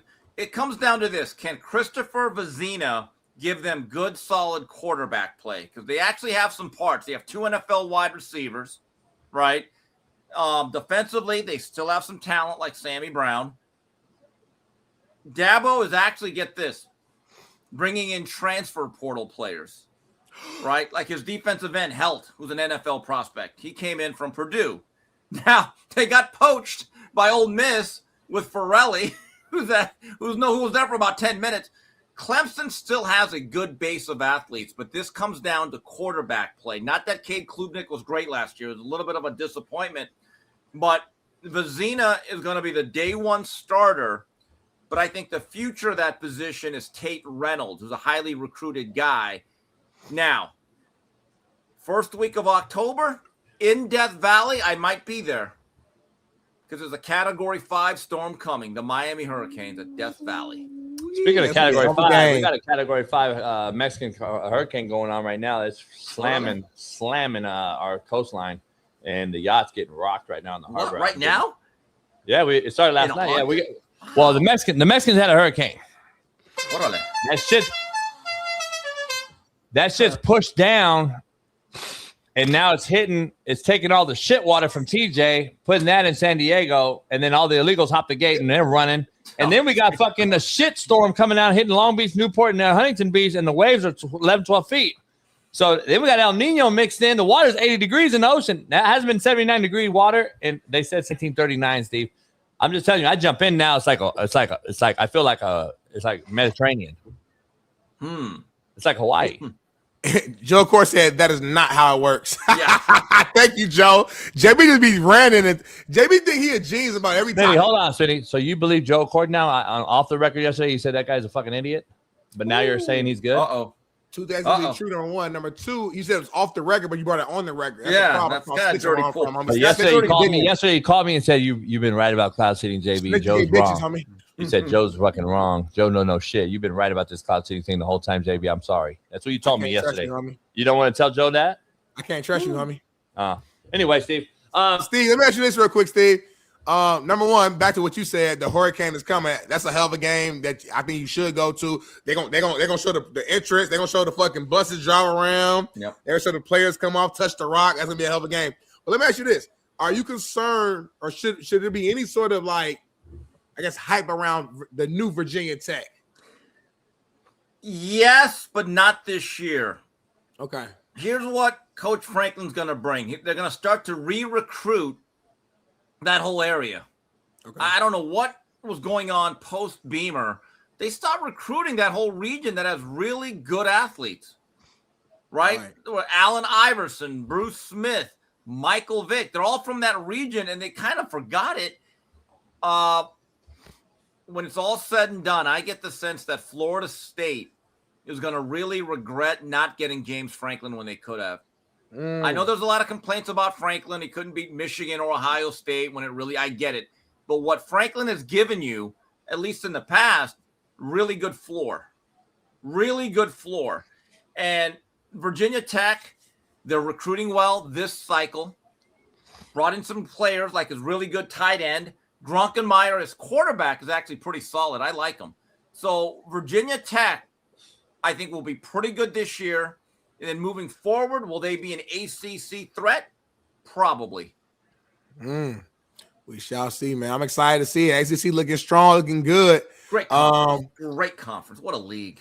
It is a good conference. The quarterback play still scares me. I think it's shitty.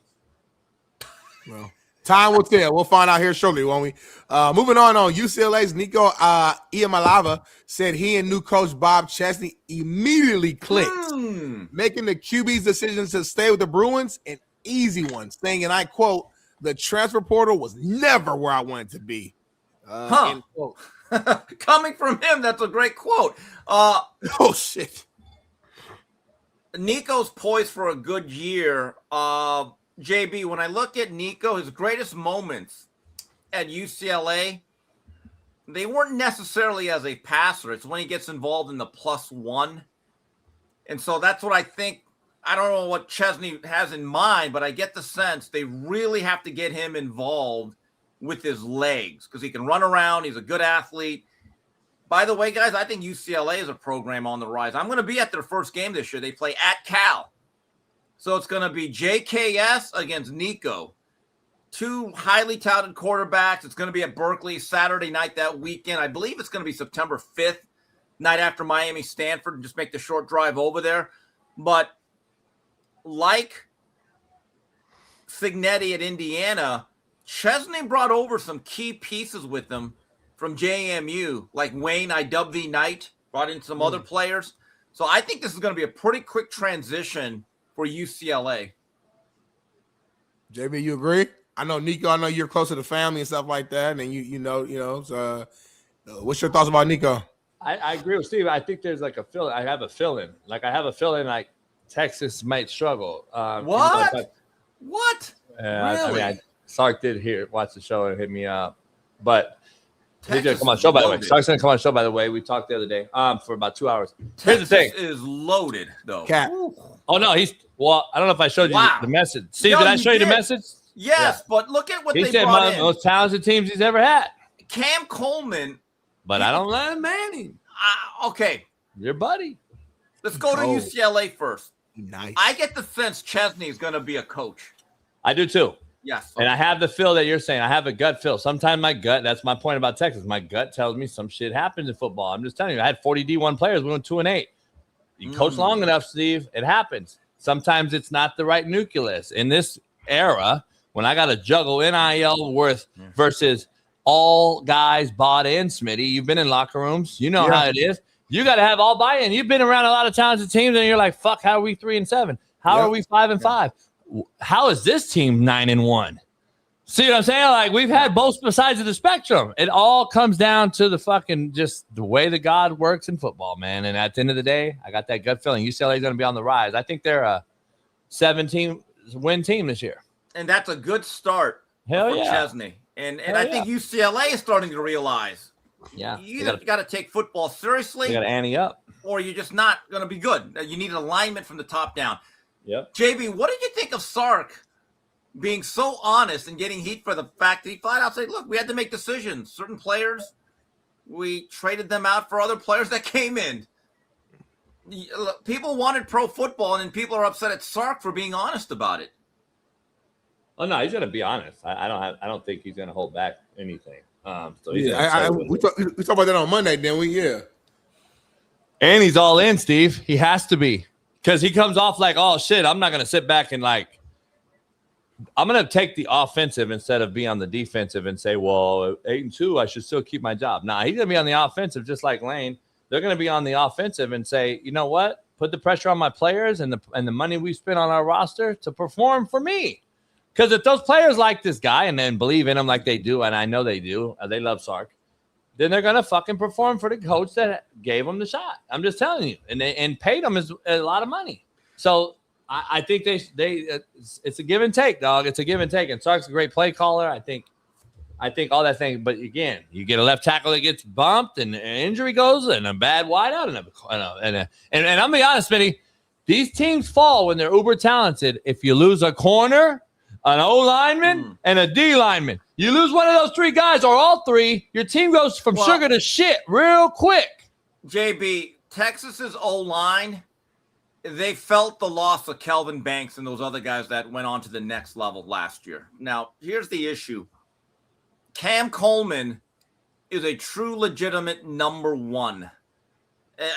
The numbers he actually put up at Auburn tell you how good that guy is, because that was a broken offense. But, JB, tell me if I'm nuts here. When I watch Arch got better in the second half. Put up some real numbers. Game slowed down for him. His release is like a dart throw. It's just it's not even over the top. It's not 3/4. It seems really kind of low. Just kind of funny looking. I don't know.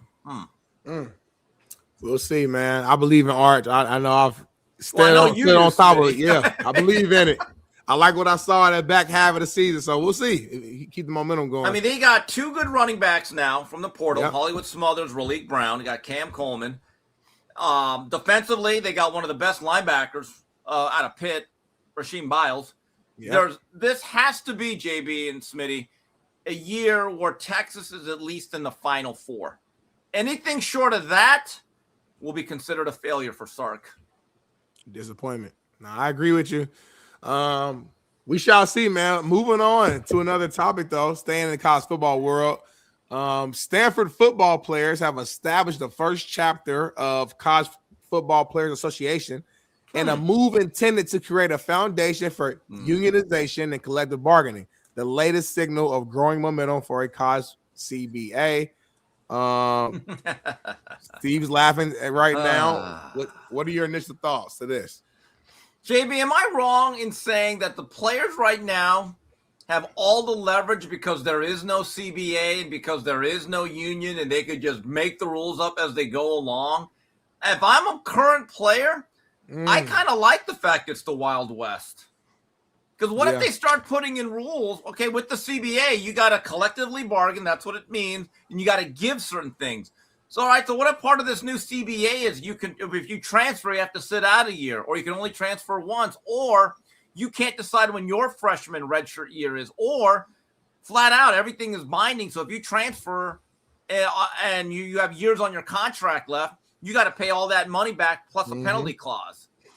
What about, so I'm just telling you, I think the players right now are in many respects benefiting from the lack of regulation. So as a player right now, Smitty, why would you want any of this? Unless you're fighting for medical benefits and stuff of that nature. That's all I'm asking. But let me ask you this.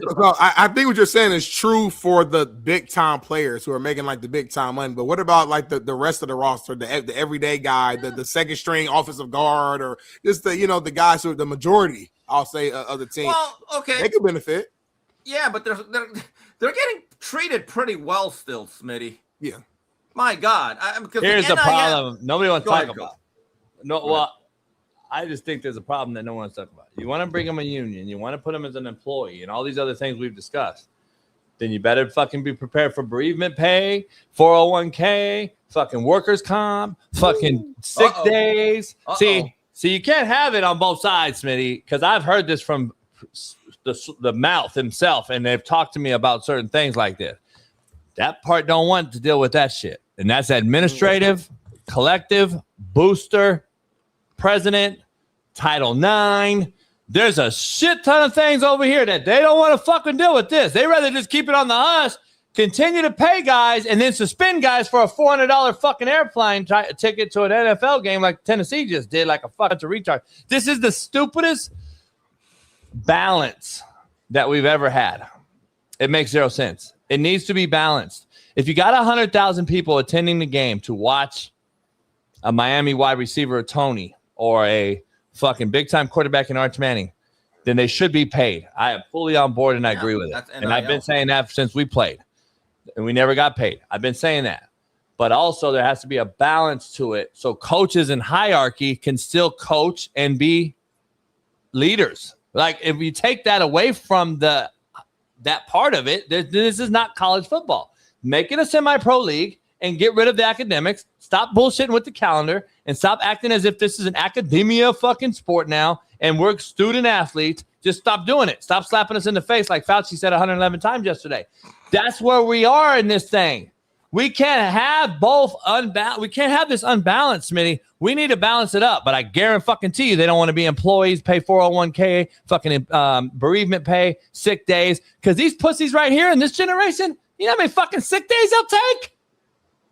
You already load manage at the pro level. You don't think they're going to load manage in college if you give them motherfuckers sick leave? So I'm just telling you, there's going to be a lot of fucking issues, in my opinion. And they don't want that. They don't want that shit, Steve. Yeah, and aren't there union dues? I mean, yeah. I always hear this in boxing. The boxers need to unionize, and I'm thinking, you really think like the upper level of boxing, the Shakur Stevensons, Terrence Crawfords, Saul Canelo Alvarez's, really care about that 4-round fighter, that 8-round fighter, that journeyman? Do they? They don't. So I think in theory it's great to say we want to unionize. Okay, but as Coach said, you want everything that comes along with it. Be careful what you ask for. I'm just telling you, this shit it's gonna get ugly, dog. Because I'm just telling you right now, they're smoking mirrors right now. Oh, we're gonna get it back, Steve. We're gonna take the one portal and we're gonna make it back like it used to be, and then we're gonna fucking do. Stop. Well, they have taken it back to one portal. They have, but just wait till that one portal window opens. Oh, let's count the numbers on how many are in there. Like I would make a rule. Like, you know how you keep players from leveraging their own university? How? There's one rule on that. People are going to hate it, but that's your problem. If you go into the portal, you can't come back to your old school. Oh, once you enter, it's over. It's over. You can go to any school you want, but not the one you're at, because you want to prevent leveraging. Just say, okay, bye, kid. Because as soon as you get a divorce lawyer, I think you're divorced, as far as I'm concerned. I'm the same way. I like that because, like, basically what you're saying, the players just need something, some sort of roadblock, I'll call it, to make them hesitate, to make them think. Right. Because right now they're just moving how they want to move, and there's no consequences, nothing. So like it's the same to me. It's the same reason why you and I agree that I should go back to the rule. Well, if you want to transfer, you got to sit out 1 year because again, that just makes the player think before they act. Right now, oh, you yelled at me, I'm going to UCLA. Oh, I don't like the grass here. I'm going to Bama. It's like, well, fuck. It's like there has to be some sort of consequence to kind of slow them down. So, man, I'm telling you, they're fucking the most enabled generation of all time. We keep enabling these fucks. They're entitled as shit. They are entitled. I'm just telling you, we're going to keep doing it. We're going to keep entitling these fucks and enabling them. And that's the problem. They're going to be the most entitled group of kids when by the time they get to the NFL, you're going to see the most demand of trade that we've ever seen at the professional level. Because they're used to it. We've created this, and we've given them so much leash. Now, when they get to the league, well, I don't want to be it. I want to trade. Well, guys, here's another reality. On them. Is a player at an elite P4 school, Ohio State, Bama, Georgia, schools of that ilk, are they really the same as a good, hardworking player at Georgia Southern? Or Louisiana Monroe? That's the reality is that they're not. So the needs of one player at a certain school are going to be completely different than the needs of another one. So this whole thing of union. Okay, I want to ask the Stanford players: do you want to unionize just the P4 schools or every single one that is playing Division I football currently? See, those are the things that I kind of want to figure out. A lot of questions, man. Hopefully we can get some answers. Moving on another college football topic. North Carolina confirms it is investigating an HR complaint. Woo! And there's a statement right here. It says, as a result of concerns behind allegations that led to the personal action regarding Michael Lombardi announced on July 27th, the University of North Carolina at Chapel Hill, through its Office of University Counsel, is in the process of investigating this matter. Because this involves confidential personnel issues, the university will not comment on the nature of the allegations or discuss personnel information. Note to media: with respect for journalists who regularly cover a variety of topics relative to UNC Board of Trustees meetings, priority will be given to subjects outside of the investigation during media availability later this morning at the Rizzo Center. End quote. JB, is there anything you could share with us? Yes. Take the floor, Jason. We'd love to hear. You're well sourced. Yeah. What's going on here? Steve, you put me on the spot because what I'm saying is what you're comfortable with revealing. That's all I said. I plead the fifth.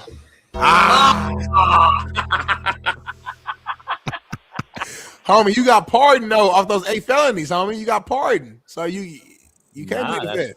Fauci did. What a disaster. What an absolute disaster this Belichick thing has been. Because this was when they made the move. I got to be honest, Steve. On the advice of counsel, I respectfully decline to answer based on the right under the Fifth Amendment. That's all I'm going to say here. Okay. What I'm saying is, but you've seen a few messages I've sent you. Yeah. it is a disaster. I agree with you. And you saw the latest text I sold you. They don't care. No, I don't think the players and the coaches really care. They're focusing on ball. I think their camp starts today, right? His buddy came on this show with his book. Right. So here's the reality, though. UNC is in a very interesting position. Is that they're one of the schools that both the Big Ten and SEC want because of the brand, the athletic tradition. Academically, they're very, very strong, and they're kind of in that geographic area, so they're coveted. And so the thinking was, we're going to get Belichick because we want to show everybody we are serious about football. It's the biggest joke. This has been. You got this girl, Pablo Torre. You got this fucking young kid. You got this cheerleading fucking event. You got this. JB, I've been watching a lot of UNC-related podcasts the last day or two just to get a temperature gauge. They're out. They're done. They want Belichick out. They want this whole thing blown up. Bring back John Bunting. Seriously. Steve, Monday's lead-in, I brought up the fact that, or Tuesday, whatever it was. You could have had Mac Brown and gave resources and had the same thing. And they were on the uptick. They were actually competitive, winning games, had the NFL talent. And then you just say, all right, let's move on. You hire basically the same age person without any college experience, with no national title, with understanding of recruiting and how this thing works. And then now you're trying to say, oh, well, we'll give this guy 3 or 4 years. Well, why didn't you give Mac Brown 3 or 4 years if you're going to give the same guy at the same age that long? Then you had Mac Brown already in the building. This could have been an ACC contender right now. You know who they could have had? And he was interested in the job if it would have been offered. I didn't know this till I heard some of the podcast. John Summerall. There were people there that said that's a young go-getter. That's a guy on the rise, you know. And he's a college coach. That's the thing. I did not understand. Like, I don't know if people know this, but to the public, JB actually had the Belichick story, right? You knew about 10 days before it was announced. You showed me a message. I did not believe it, Coach. It was December of 2024. You said, check this out. And I said, there's no way, JB. I didn't believe it either. I don't trust like, JB. Steve, I want you to see the great defensive-minded coach for the Philadelphia Eagles basically give you what I kind of said about Bill Belichick and the North Carolina Tar Heels. Take a look. The plan at safety is that Marcus's job to lose. I'm going to be like Fauci and just take the Fifth Amendment on questions. Did you guys see that? Yeah. Oh my God. What was the question? I don't give a fuck. He's about to get fired. No, so that's anyway, pretty good though. I like that. That's pretty good. Well, just don't do it. To take the Fifth Amendment. I just want to ask a football question, stuff. On Cincinnati. Anyway, yeah. Dude, I think cats are tired of the bullshit. I told Smitty we'd get together and just fucking strike, do everything, tax strike, Civil War, the whole thing. But anyway, get the Asian population. Is all this noise around North Carolina? Is this harming Belichick's legacy though, or is he solidified? Are you say yes? Yes, because you're the second person I heard say that. Somebody else said that too. Because he's becoming punchline, guys. What was the Belichick brand? And people say, "Well, is it the Patriot way?" Yeah, I guess, but it was always about being buttoned up, being disciplined, not being a distraction, right? Yep. He's been the biggest distraction. Yeah. I think Carolina. I think a lot of the Tar Heel alum and fan base is probably thinking, "Boy, I miss the good old days when Jordan Hudson was just a joke." Because the problem with Lombardi, who theoretically was part of the brain trust of the football department, right, is that now he is not just a side figure. He's not an ancillary figure. He's deep into that, and they're thinking this is a rot. This is a professional and cultural rot, right? And so right now, think about this, Smitty. Football recruiting now is a 24/7, 365 operation. Who's heading that up right now if it's not your general manager? What the fuck, man? I get kicked out every time I talk about pleading the fifth. I get booted out when I say plead the fifth. Anyway, when you get booted out and you come back in, don't come back in and just start talking. Me and Steve are having a deep conversation. Steve's in the middle of his rant. Don't disrespect our guests. My last time saying it. Please. Thank you. I'm not privy, and nobody cares what you think. So at the end of the day, What kind of finger is this? A white one. But you don't like Steve, Tony Romo. First thing that comes to your mind. First thing that comes to your mind. I say Tony Romo. Give me your first thing that comes to your mind. Tony Romo, go. Grandma and grandpa. You know they're dead? Yes. All 4 of them. Yeah, Whole set, Tommy. Yeah, 4 of them. They all out of here. Well, wait a minute. How come he didn't plead the 5th? Out of here. He didn't plead. He should have pled the 5th. He should have pled the 5th. He was what a drunk. bad look. He had a full 5th of yak in his front seat. That motherfucker said, "Can I call my lawyer? Get out right now." Or can I call my lawyer? Get out right now. You cannot. So you're saying I cannot call my lawyer?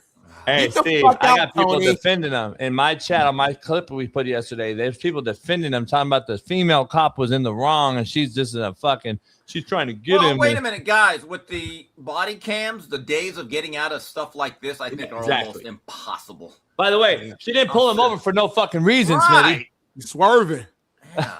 He wasn't only swerving, he was worse than Shanahan. He's going all Asian driver. All right, By the way, Steve. that Shanahan thing's getting more. Okay, Kyle Shanahan, give me one word. Go. Go. Fraud. Go. Ooh, I was thinking a name, Tiger Woods. Okay. No, not the last one. Remember when his wife put the 9-iron on him? She said 4. Yeah. Remember? Yeah. There's something. There's an R. Kelly trapped in the closet vibe to this whole. Hold on. Let me ask you this, Steve. Smitty and I ranked them. We're gonna have to do a graphic. Rank these 3. Tiger Woods on the phone with Donald Trump. Romo saying he's fine, getting a sprinter stance with his feet out. You're my grandpa. And Kyle Shanahan, 20 miles an hour, but absolutely damn near died. But that's the biggest 20 miles per hour, guys. Look, I'm not saying it's what are you nothing, saying? You putting Kyle Shanahan at 1? Well, we don't, because we don't know the truth at all. Oh. 20 miles per hour in a car, in these modern day cars, you should not be banged up to the degree that Hold they on. say that he is. Add a 4th guy. Who? Mark Sanchez. Go. Oh, yeah, that may be number 1 though. Because he got his I ass was- kicked in the process. That's the thing. He got his ass. You know why he got his ass kicked? He was in my city, fucking with my people, my Hoosiers. That's why he got fucked up. Your city doesn't really mean nothing. Fellas, I gotta get out of here. I gotta watch the Where you Whitlock going? mono. Gotta go watch Whitlock. We'll Smitty, see watch you the on fight. Next week. Tuesday. See you Smitty, Tuesday. watch the fight. TNT. I Lamont watched it Roach on my Floyd phone during the Zapata. wedding. I Yeah. got you on Hulu. All right. All right. I'll Steve, talk to you peace. guys. All right, then, Steven. Do you. Clap it up for Steven, man. For who? Steve Kim. I know we're going to go to break. Before we go to break, y'all, man, I'm telling you right now, man, we got a big time topic right now that's going on with the WNBA. A little bit of controversy right now with one of my Topic feeder- for what? in the WNBA. It's one of my Who put this in? I said no more WNBA talk. one of the star players in the WNBA, Sophie Cunningham, a part of my Indiana Fever. And yeah, there's a lot going on, man. Some young fans came to a game, had on some chromosome shirts, and it started a whole buzz conversation going around the internet right now. So you guys don't go nowhere. You XY chromosomes, a lot of shit going on, homie. I gotta go take a piss. I gotta move my car.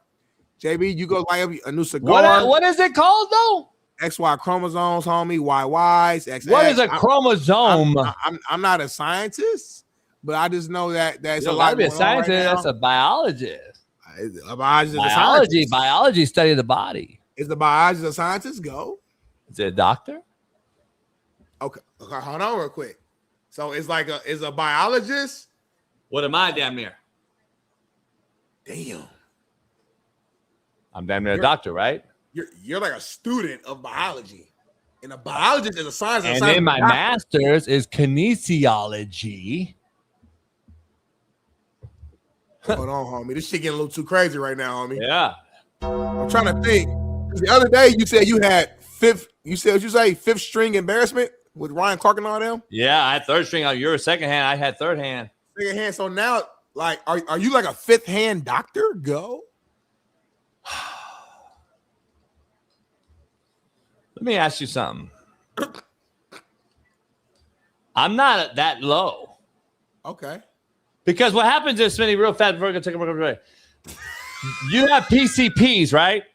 Yep. You all know. I hope you all know. At least if you're primary care physicians, homie. Primary care physicians, homie. Primary care physicians, homie. Thank you. Your wife's in the field. My mom. I'm a bad motherfucker, boy. PCP, primary care physician. Everybody knows.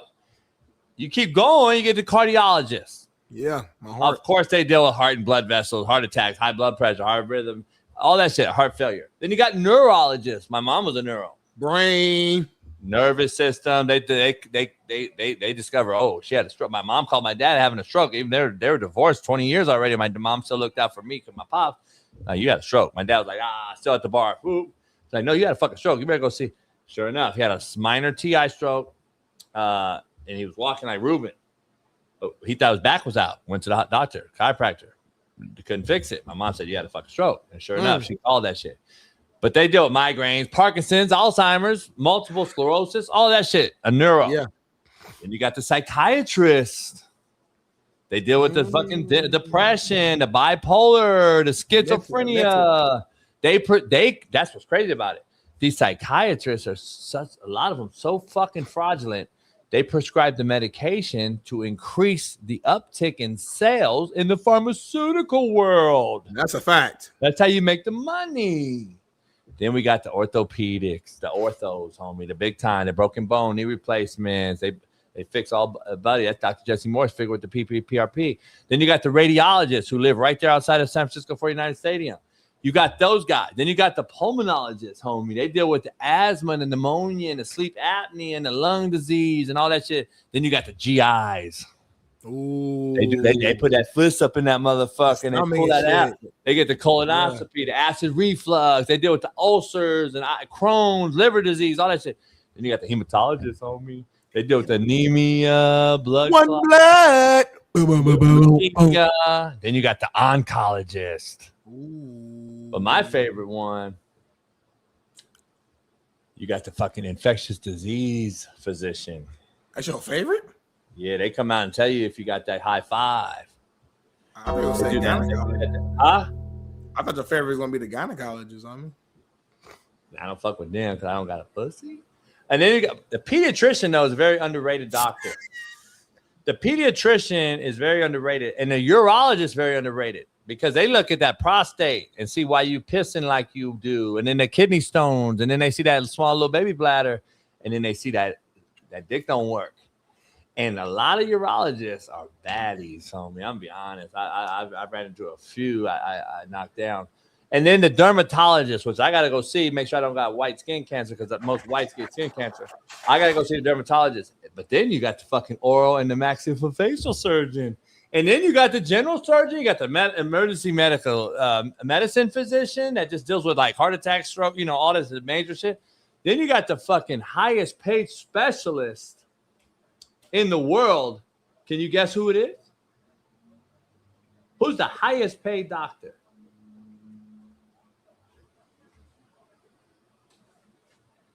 This motherfucker still talking? Oh, my fault. Go ahead. I was reading ChatGPT. I didn't know you were disappeared. I see y'all in 3 minutes, man.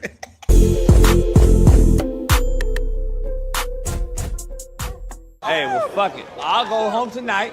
I'll drink my yak and smoke my stick, and I'll get it back cracking.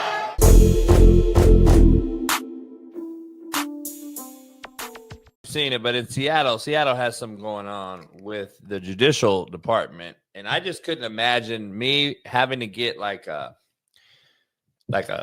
pro bono attorney or like a public defender, and then I go to the public defender and this pops out. Let me check on that.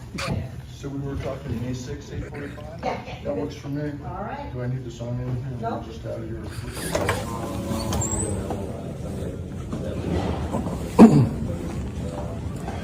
My comment about my client? Yeah. I just met her. She's really nice. She's really smart. She sounds like she's got the right idea about things. I really support what she's up to, and I think it's fabulous. How about that? God, she's accused of, what is it, criminal trespass? In the first degree. Yes. Is she innocent or guilty? She's innocent, of course. She's innocent, okay. Well, she's caught on video being arrested and protesting and allegedly protesting. So I'm trying to get all sides. So My client has pled not guilty. My name is Stephanie Mueller. I'm in the directory for the Washington State Bar Association. You can look me up. Okay. Stephanie, thank you for your time. At this point, your client is being arraigned, though. It's all just happened. Her hearing is over. Got it. It's done. All right. Do you know when her next...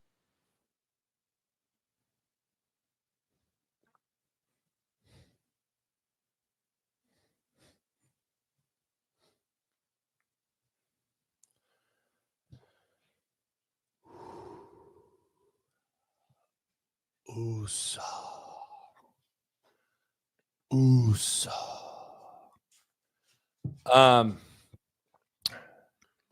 Its name is Stephanie. Why was her voice? Why was her voice so deep? Its name is Stephanie. This is why women cannot coach men in the NBA, Smitty. This is what you have to understand is what's coming down the pipe, Smitty. This is why the women cannot be the head coach. Let me retract my statement. Women can coach in the NBA, and I think they should. They're very capable.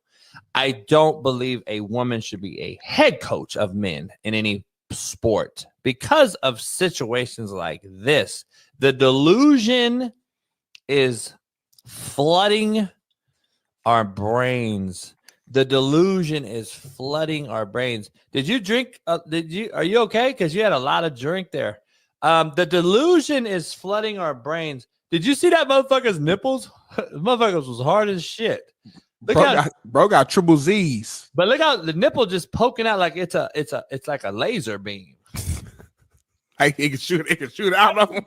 There's no way I could call that thing Stephanie. If she put her hands on you, like, what would you do? I choke the shit out of it. I'm just saying, dog. Like, imagine Smitty, real shit. Like, I've been falsely accused of things, right? I'm sure we all have, but legality wise, criminally, I've been accused falsely, and I had to say, fuck no, I ain't pleading to shit that I didn't do, which I did, and of course I won. Clearly, no issue. Here's the problem I have.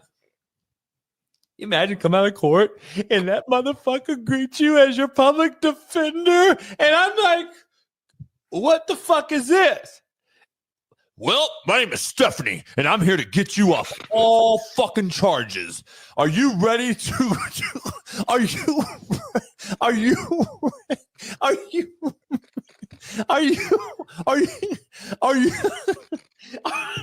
you ready to fight this good fight?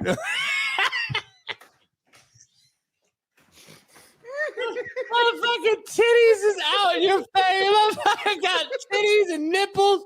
Hey, my name is Stephanie. I'm ready to fight the good fight. Are you? I'm also ready to fucking club the fucking offensive tackle and put that motherfucker in the QB's lap. Are you ready to... Why you sound like a superhero? Why your voice sound like a superhero? Did you hear that, motherfucker? Homie, did you hear the fucking voice? I mean, it's unbelievable. Just reenact this with me. Like, I'm walking out, okay? I just got fucking horrible news. Jason Brown, please stand. Yes, Your Honor. We are charging you with the felony accusations of ABCD. How do you plead? Not guilty, Your Honor. Please be your arraignment will be set for February 21st. Please go outside and meet with your public defender as what is it? She is awaiting you. Okay, thank you, Your Honor. Okay, I'm gonna walk out. Bailey, cue it up. Bailey, show what I'm walking out to. I'm walking out to court. I'm walking out to meet my fucking public defender. And what is your name, sir? She sounds like she's got the right idea about things. I really support. Excuse me? What? What? What? Judge, convict me now. Please take me to jail. I did that shit.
All right, y'all. Number 3, that like, button, subscribe, become a member today.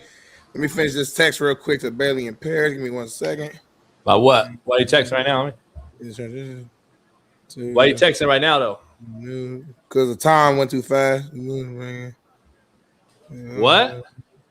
Now I'm trying to see if there's a way to like show when I said what I said and have it like grayed out, like like with the date on it when I said it, and then transition. Nobody cares. It's like not that big of a prediction. It's not like Sam Darnold prediction or something. It's not that big of a prediction. I mean, the Sam Darnold shit was trash. I gave you credit. For years you said Sam Darnold would be good, and he was wrong. He was trash at first. The first time you said it, then you said it again. He was trash that year. He said it. Then he said it again. He was trash that year. He said. Then he finally got over the hump, and now he's like, "Told you so." But you was wrong the whole fucking time. And he finally got right. I told you. I told you guys what had happened and why y'all thought he was shitty. But the same side of this conversation is funny. You know what's funny to me? Ironic. Y'all bashed me for giving that prediction that Sam Darnold's really good and he's just been on shitty organizations. But you'll sit there and endorse fucking Kyler Murray and fucking Dak Prescott with loaded rosters, and then you're saying they're good and they're fucking horrific. It's funny how that works, huh? Racist. That's what you are. You're fucking racist. Kyler Murray has never had a loaded roster. Hall of Famer. AR5, future Hall of Famer. Then you came out and loaded said, roster Caleb was when he Williams, was a best rookie quarterback in the Chicago Bear history, best quarterback ever, Caleb Williams. Then you came out and said, best quarterback ever, Deshaun Watson, Robinson. Then you came out and said, Saduki Sanders, greatest fucking college quarterback ever, retires jersey. It's like funny how that works, homie. But what you say? No, I ain't say nothing. I'm just in the comments chilling, and somebody put that. I don't know who typed that, because my hands are right here. I don't know who typed that. But somebody said all lies. What you just said. You do know, did it? So there you don't know. We'll just keep pushing. I don't know. We'll just keep pushing. Anyway, like I know you guys probably forgot the teaser I did because JB went on a fucking doctor rant for 10 minutes. But just kind of a refresher. We're gonna talk a little bit of WNBA. And basically there's a situation and where they said security, take the trash out. That's what a Seattle Storm fan was heard yelling at teenage Sophie Cunningham fans.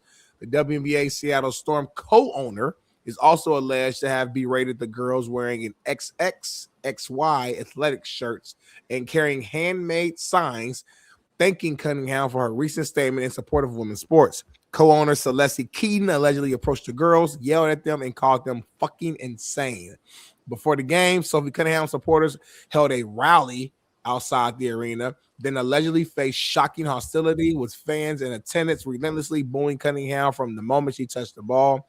The Storm provided a statement to Fox News Digital apologizing for the co-owner's conduct, saying, and I quote, we apologize that this happened. Everyone who attends a Storm game deserves to feel welcome. The WNBA has suspended Storm co-owner Celeste Keaton from attending the team's next 5 home games for allegedly profane comments made to Sophie Cunningham fans in Seattle. There's a video to show as well.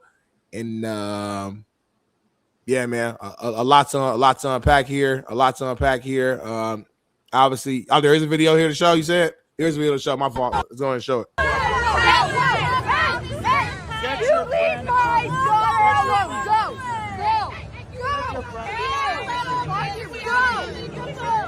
She's a minor. Get up. Take the trash out.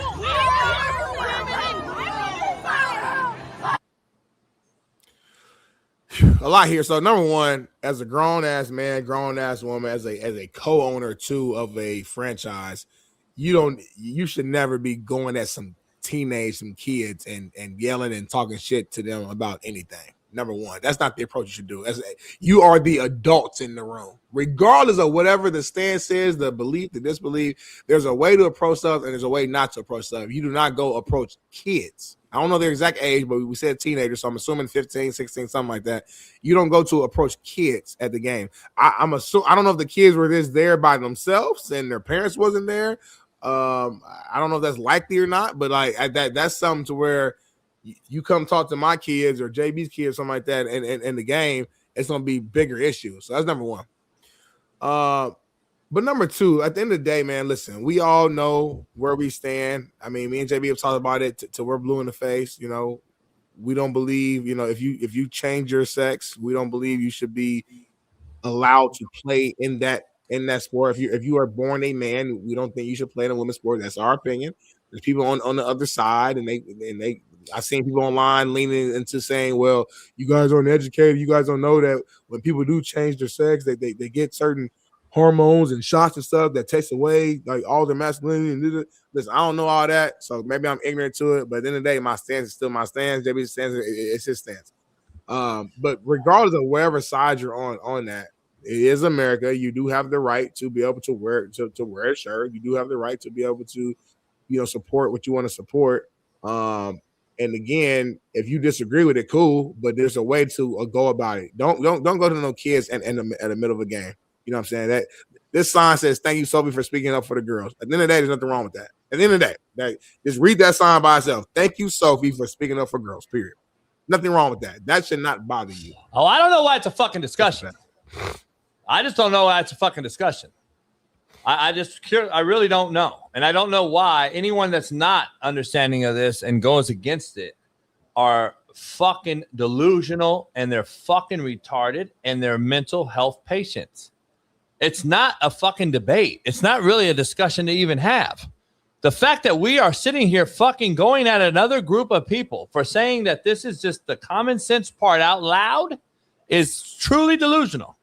It's fucking retarded and you're fucking mentally ill. You need to be checked into a fucking hospital. It's not really that deep. Like, it's really not. Anyone that sits up here and says that women and men are the same, or anyone that says men can have a baby and we should adopt kids as a fucking gay marriage couple and all this old weirdo shit needs to be checked into a mental institution. It's really that simple. And I don't understand that the people are going at this lady for fucking saying the common sense part out loud is being now attacked publicly and personally and death threatened and all the fucking stupid shit. It just blows my fucking mind. Trying to keep politics out of this whole thing, it's really just common sense, homie. It's not anything other than that. We just broke down 36 doctors. I did a whole fucking breakdown of it. Like, the doctors all would agree the science actually matters. Or does it? Wait, I thought the science mattered during COVID. Wait up. The science mattered during COVID, homie? But now it doesn't? Whoa. So now science don't matter? So a dickhole can shoot out a baby? Hold on. I can pee out a baby right now? I thought the science mattered, homie. I thought the science mattered. Oh, it only matters when you want to fucking fold businesses, lock down the fucking people and the public, raise taxes, do all that shit. I got it. Science don't matter that now, but it mattered then when we crippled half the economy. It's funny how that works, but it's fucking real ironic that the stupidity level of these people that continue to believe or fight just the common sense part of this is the part that really is disturbing. That's the only part I got is really disturbing. That we're sitting up here really like, well, I mean, I've seen senators ask women on stage getting fucking questioned, are men and women equal? can men have a baby? And they I remember that. Yeah. They will not answer the question, Smitty. What in the fuck are we doing? Like, and I'm gonna be honest, all these people going at Fauci and all this shit, fine and dandy. But if y'all think Dr. fucking Anthony Fauci started, controlled, and ran this whole thing, you're fucking delusional. He's a puppet in the Puppet Master show. He ain't no fucking, that guy is gonna fucking do what he did, just lock down the world. That fucking guy. Stop, homie. He's doing what he's fucking told to do. That's why he ain't talking, because he can't. It's bigger powers. He'll be the next guy that's. Oh, well, I ain't gonna say, promise you. You know that. You know, you already know. He's gonna come up. He's gonna be the next guy pillowed, homie. Let's just be real. Let's keep it real. That's what they do. They'll be the next guy that's it's off, just like Bill Gates and all his fucking comrades. I think I'm just different. Like, if I'm at this game, even if you had a shirt on that I disagree with or whatever, I'm just minding my business, I guess. Like, unless the shit is just like something that's just so fucking crazy. But I don't know. When I go to the game, I'm there with my people. I'm doing my thing. They doing their thing. I'm chilling. You know, like I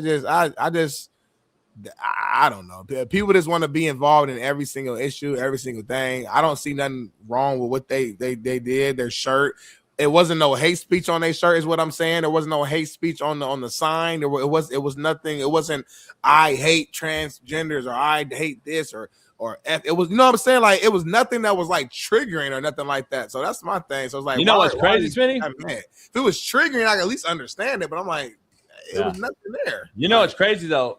He still has there's still a morale clause. I can still judge you for what you do, though, right? So he literally was going door to door. We've seen the videos. He was actually pushing this agenda. Fauci, yeah. Got you. And that was part of it, right? You were pushing it. He was pushing the whole thing. He was out there literally at fucking front doors.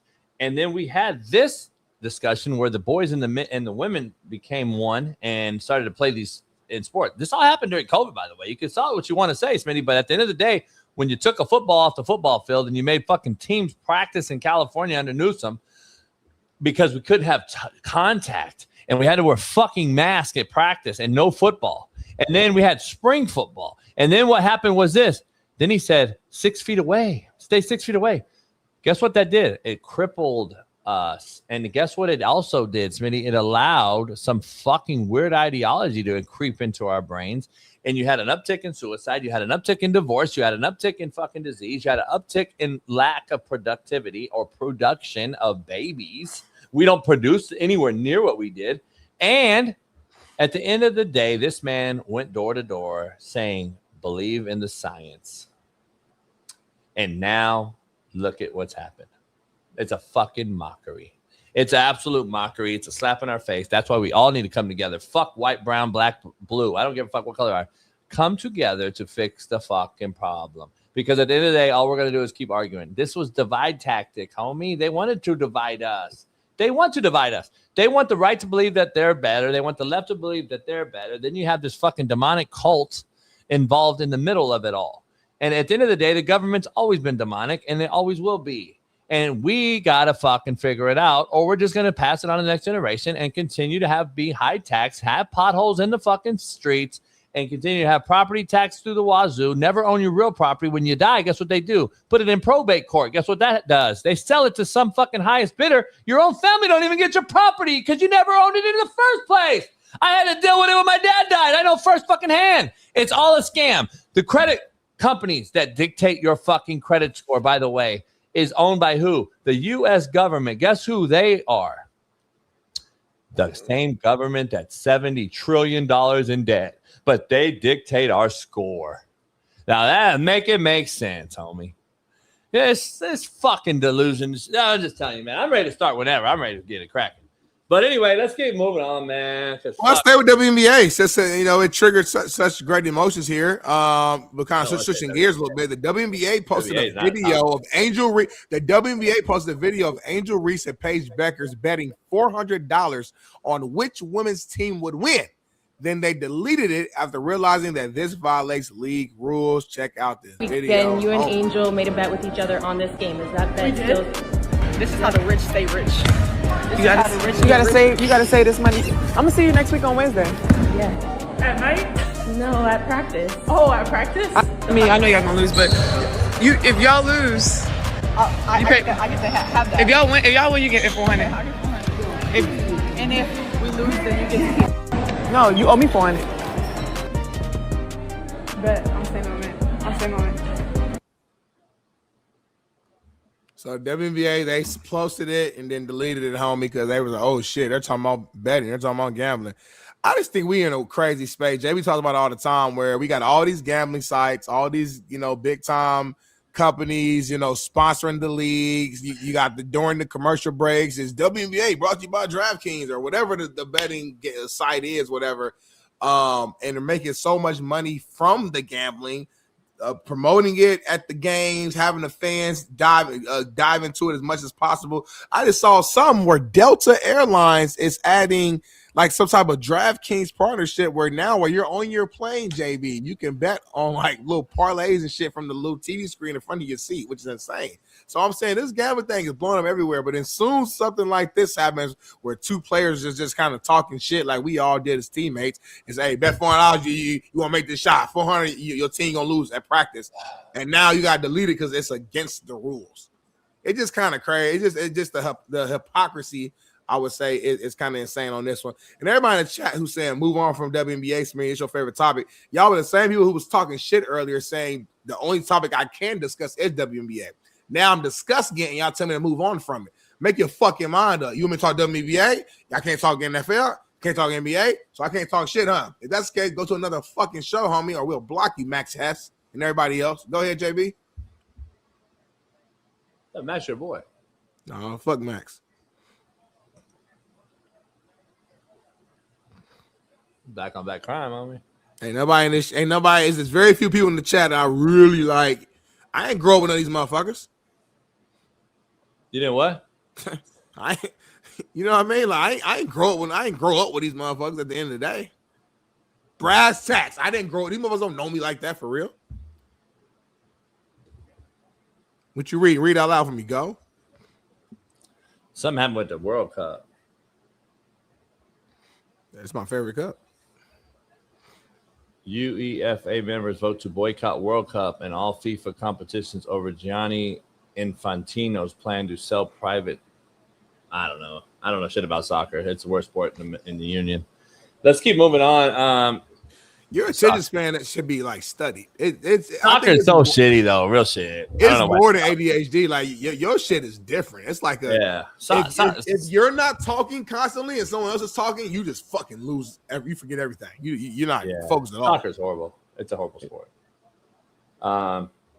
It should be like if you could castrate a sport, I would castrate soccer. Like just cut it off. At some point, we gotta realize that. So I'm not gonna get into that. I'm not gonna dive into the whole thing. But had all the Mexicans chasing me down. I don't want to deal with all that. I'm just telling you, my humble opinion. We need to castrate soccer. So next thing would be pickleball. I'm fucking tired of dealing with this fucking pickleball cult. I'm tired of hearing about pickleball. It's this new fucking trend that's going around. Stop bringing up pickleball to me. Well, you know your best homies. Retarded fucking tennis game. They took tennis and they dumbed it down for the retardation of the fucking nation. And what has happened is you took a bunch of fucking Gorlocks and you said, hey, we're sorting the fucking field down. And we created this fucking stupid game called pickleball. So stop again. You won't invent nothing new. You take our old shit and you condense it and figure that. Slap. Let's be great. Hey, motherfucker. Wow. We used to slap the shit out of motherfuckers on GP just for, just checking them bitch ass. Now we're doing it as a sport. Come up with something new, homie. You do know one of your best friends, though, Marcellus Wiley, loves pickleball, has pickleball I know, I told him it's invited me to a couple He knows I told him it's shitty. I don't know how he knows I told him it's shitty. He built a court at his house. Yeah. Yeah, I told him it was a waste of money. Let's keep going. You told him it was a waste of money. The irony. Sometimes the messenger matters, and you're the last person to tell anybody that they're wasting money. But I digress. Shout out to Monique, man. What's going on, Mo? Chat sis Smitty like Whitlock tried to do to me. Huh? Mo butt naked right now watching the show. Mike McCarthy says no more tackling at training camp. Here is where he explains why the Steelers won't be live tackling in training camp anymore. Check this out. Is a good way to go. I've done it.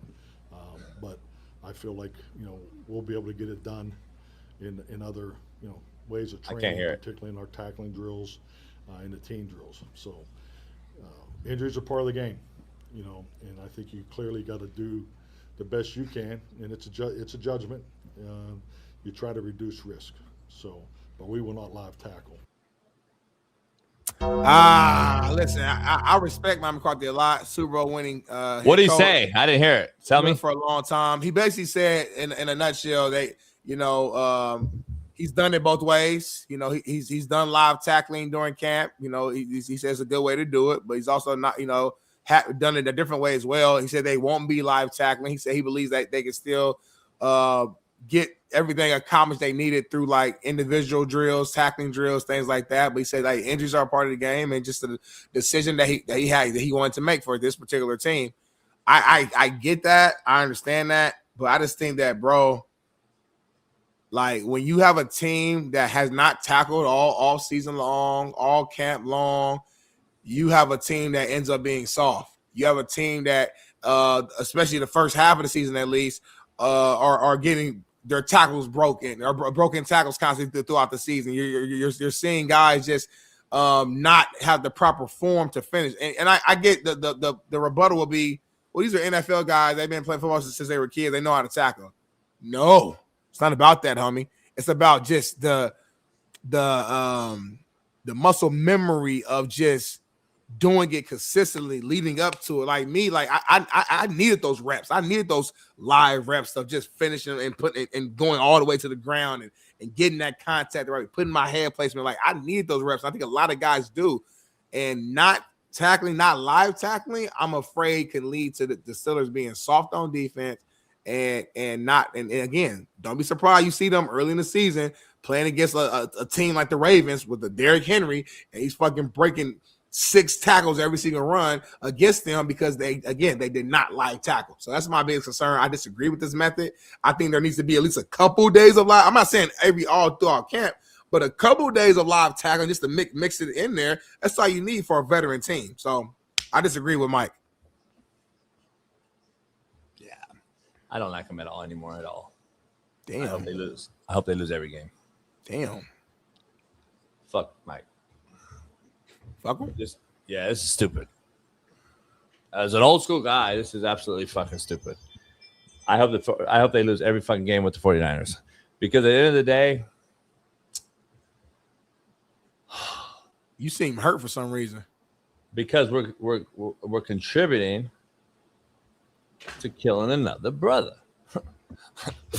Y'all don't know about boys in the hood. We're contributing, homie, to fucking this soft ass shit, Smitty. We're contributing to this fucking soft generation of the helmet condom era, the lack of fucking practice full speed, but yet we have an uptick in injuries, soft tissue injuries, fucking complaints, bitching and moaning, sitting out, holding out, demanding trades. All this shit goes together, homie. Flag fucking football and the fucking Pro Bowl. It all goes together.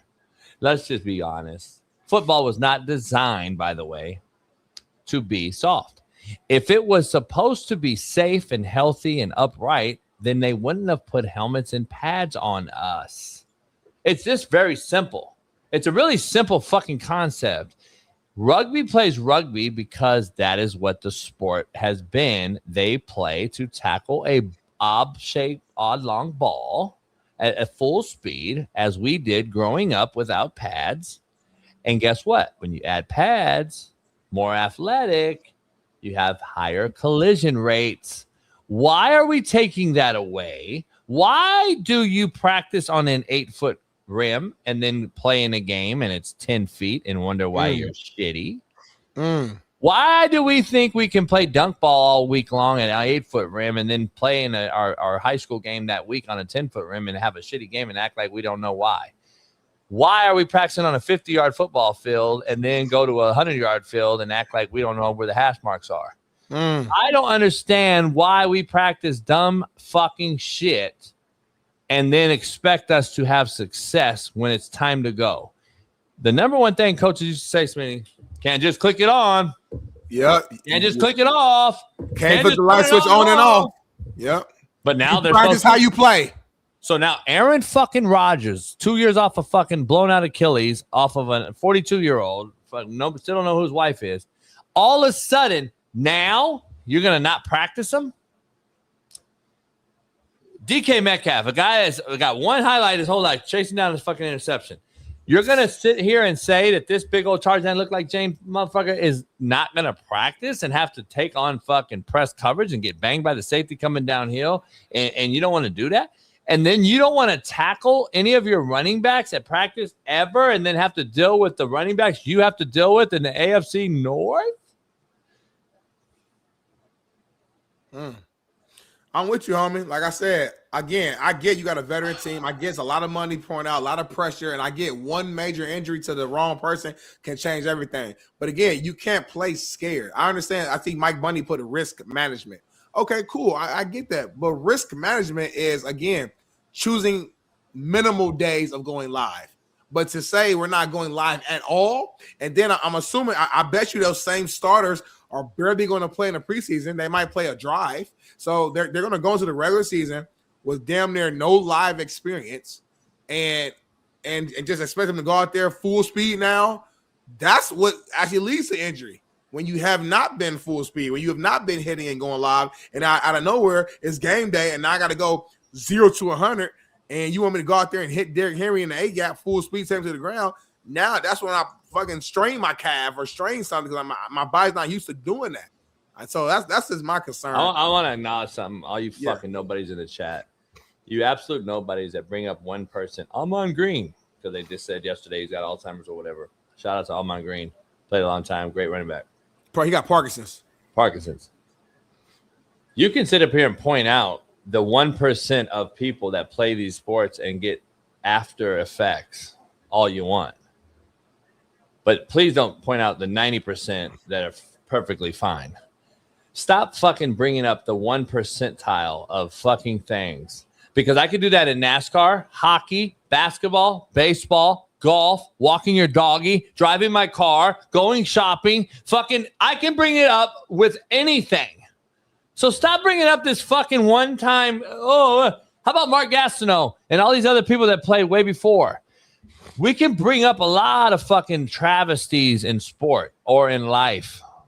But to bring that up and act as if that's the fucking trendsetter and that's the bar and that's the standard, you're fucking delusional. And I got to give you another little piece of fact. A lot of you that are talking have no fucking idea what it takes to coach or play. And the fact of the matter is the sport is played violently, reckless abandon, 20 miles an hour in 15 pounds of gear. And you have to do it like this. Your mind has to work faster than your body. Your body has to react to a fast mind. And guess what? When these fucking Steelers enter game one and you see 3, 4, 5 injuries because they can't mimic a fucking practice in a game, don't be shocked if that's thumbnail number 1, motherfuckers. Don't be shocked if that's thumbnail 1 when I said fucking Mike McCarthy didn't want to practice full go and hit, and he loses 4 players game 1. I don't wish it upon anybody. I knock on wood for those players. But the fact of the matter is we see it every year. Soft tissue issues, grind to go full speed. Oh, shit, the game's faster now than it was at fucking practice when we did walkthroughs in shorts. So fucking this shit don't make no sense, homie. We have more injuries on kickoff and kickoff return since they've gated up and put face-to-face fucking kickoff than we've ever had in kickoff before. We had kickoff full fucking speed, Smitty, a fucking wedge breaker and a fucking wedge buster and a dude going 90 miles an hour straight down the shitter.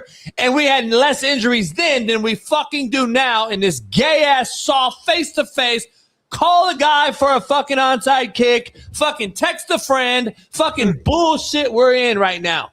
It's fucking atrocious to see what has happened to the greatest sport ever invented. And we are gaying the fuck out of it and continue to think we're making it better. Can you use another word? What? I love the rant overall. Just my one request. Can we use a different word? Can we use softening up the sport? Can we use what did I say? Can we use ruining the sport, weakening the sport? What did I say? You keep saying we're gaying up the sport. And I just think we're what? Use that term. I'm not gonna say it again. I didn't know what I said. I don't know what I say when I chat. Y'all can tell him what he said. I've been trying to save the monetization of our channel, and there's that word isn't helping your rant. So let's replace. Well, I don't know what I said. I don't recollect anything I say. I black out. You know that. So anyway, man, I don't do fucking crow and eagle speeches, homie. Well, good overall rant. Overall, just clean up a few things. So anyway, let's keep it pushing, man. Aaron Rodgers said something very interesting the other day. He said that he thought last year would be his final season, but his wife let him go one more year after Pittsburgh hired Big Mike McCarthy. Man, check this out. What is it? Why is this it? I thought last year might be it, and then Mike got hired, and I talked to the wife, and she said, "You can do one more year." So I said, "Well, let's see if it works out," and then it kind of all came together.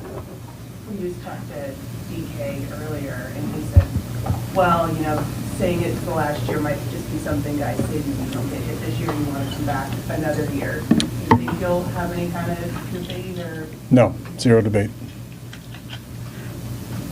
Zero.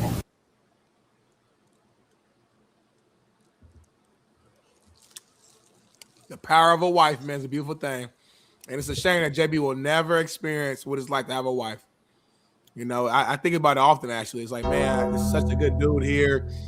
I can see the instant benefits you would have in your life, how your mood would change, how the certain stresses in your life would be better if you had that partner, that wife, that confidant. And you'll never know what that true love, is, because you're just so hurt from your past and previous, stress issue with previous women in your life, whether it's family or other girls.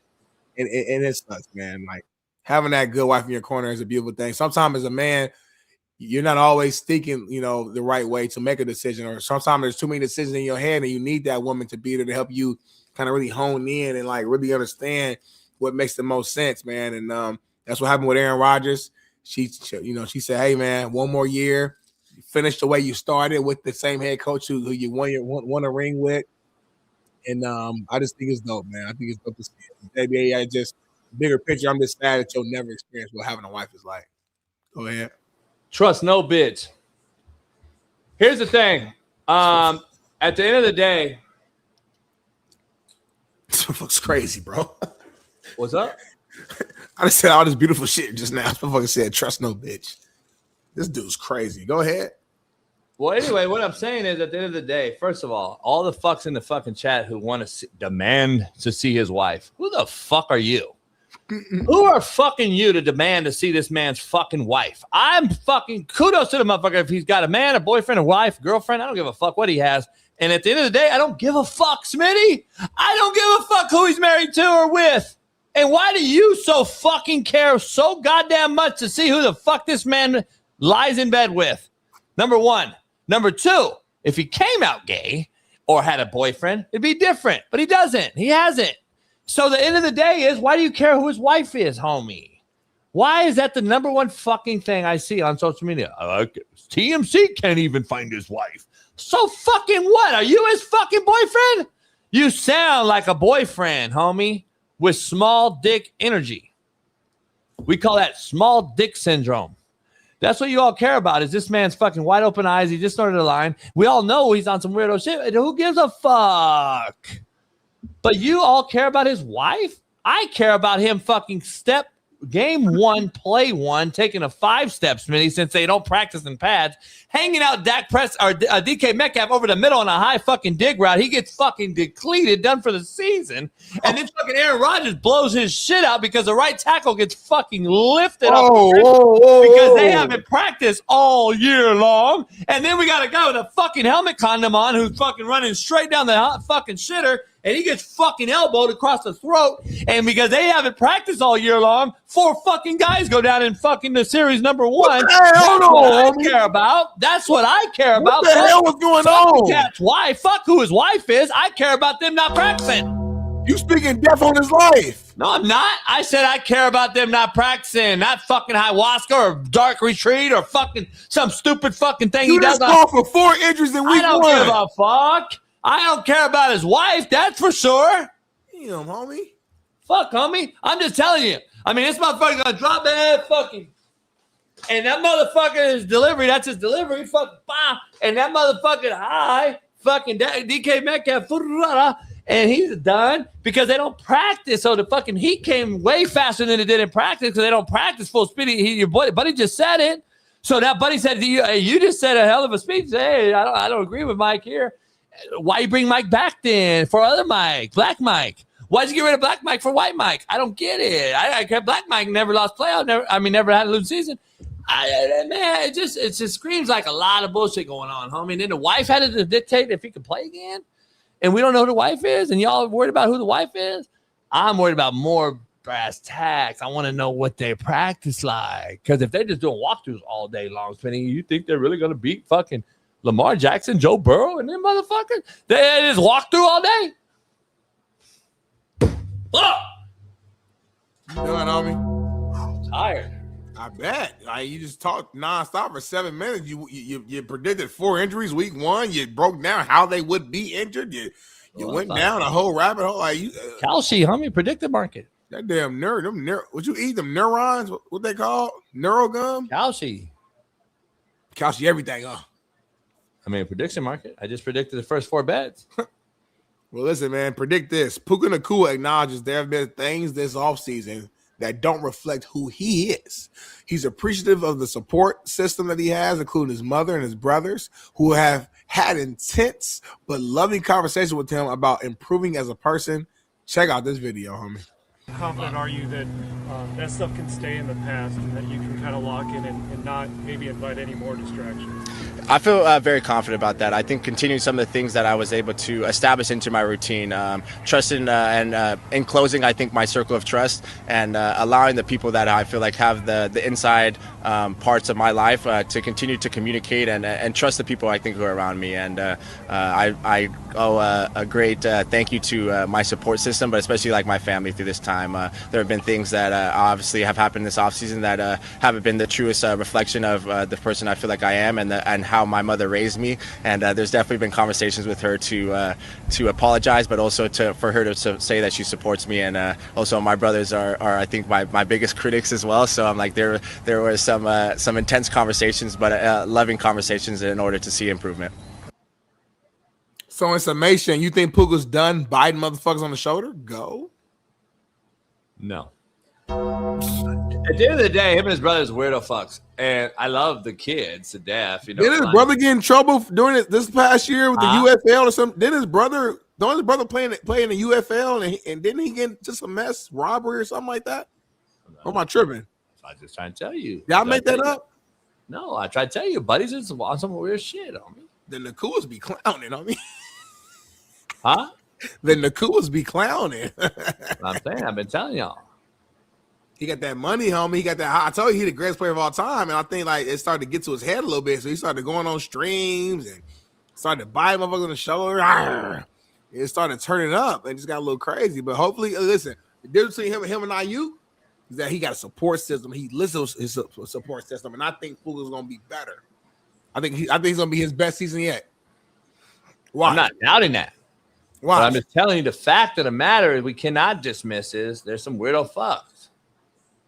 So, like, I'm not mad. I'm not saying they're not, homie. I'm just telling you there's some weirdo fucks. Well, listen, we all got our shit, though. You know, we all got our problem. I mean, you're a deliberate, or degenerate, a gambler, drunk, and cigar smoker. I'm a deliberate? No, degenerate. I have to fix it. Degenerate, gambler, cigar smoker, and drunk, alcoholic. I'm obese, and I'm not disciplined when it comes to eating. You're obese. Everybody got their thing. Parents can be a little emotional sometimes. Bailey's a brother, don't like black people. Your granddaddy's racist. Like, we all got our shit, is what I'm saying. But the thing is, as long as that we can acknowledge it and give everybody a chance to be like, you know what? I'm working on me. I think that's the circle of life right there, man. Nobody's perfect, homie. We can go here and judge Puka for biting shoulders and shit like that. Maybe he was hungry. We don't know what the situation was. We don't know if that was a part of his culture. Or maybe he was his teeth was hurt, his gums was hurt. Maybe that's something that, like, you know, when he was a kid, he used to do, and he had like a flashback, and he thought it was funny. Like, we don't know the context, JB, is what I'm saying, to why he's biting the shoulders.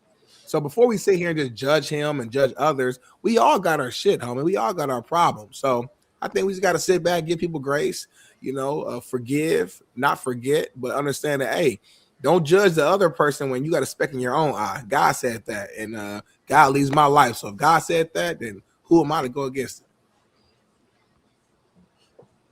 Beautiful statement. I don't know what you said, but I love it, man.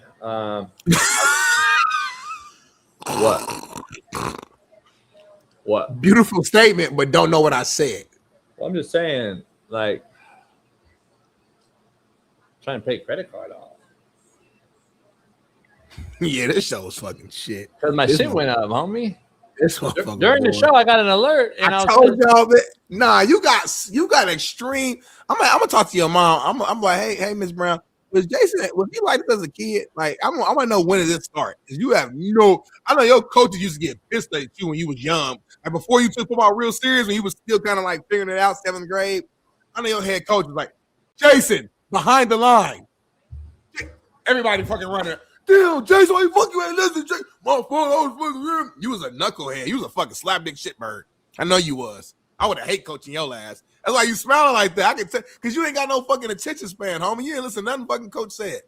I was a great fucking. I was a leader, player. I mean, everything. I know your parents used to whoop the shit out of you, boy.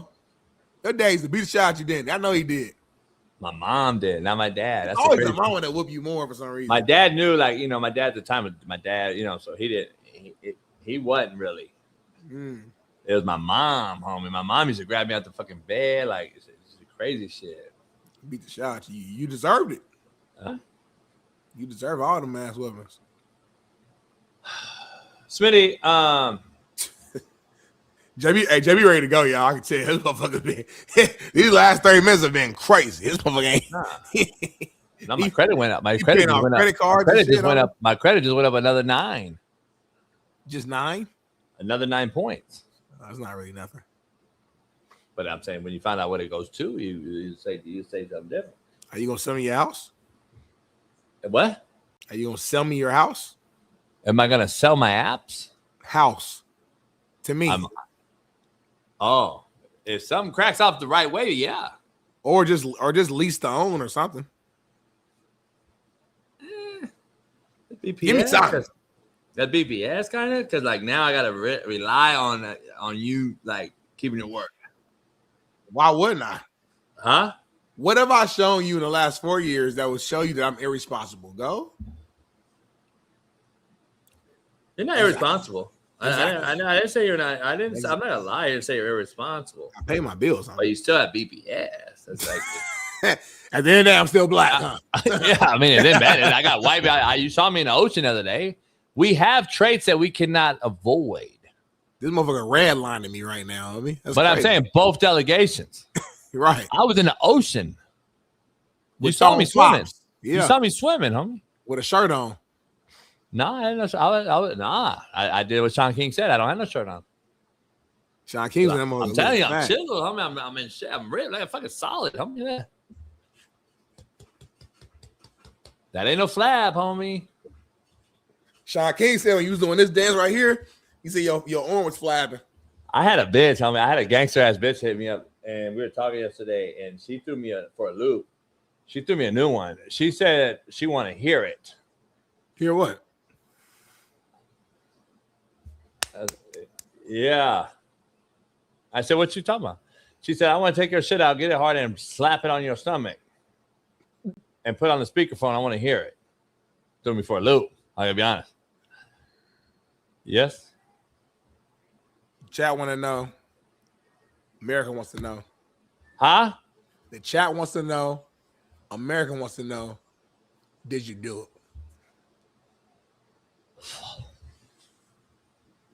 Yes.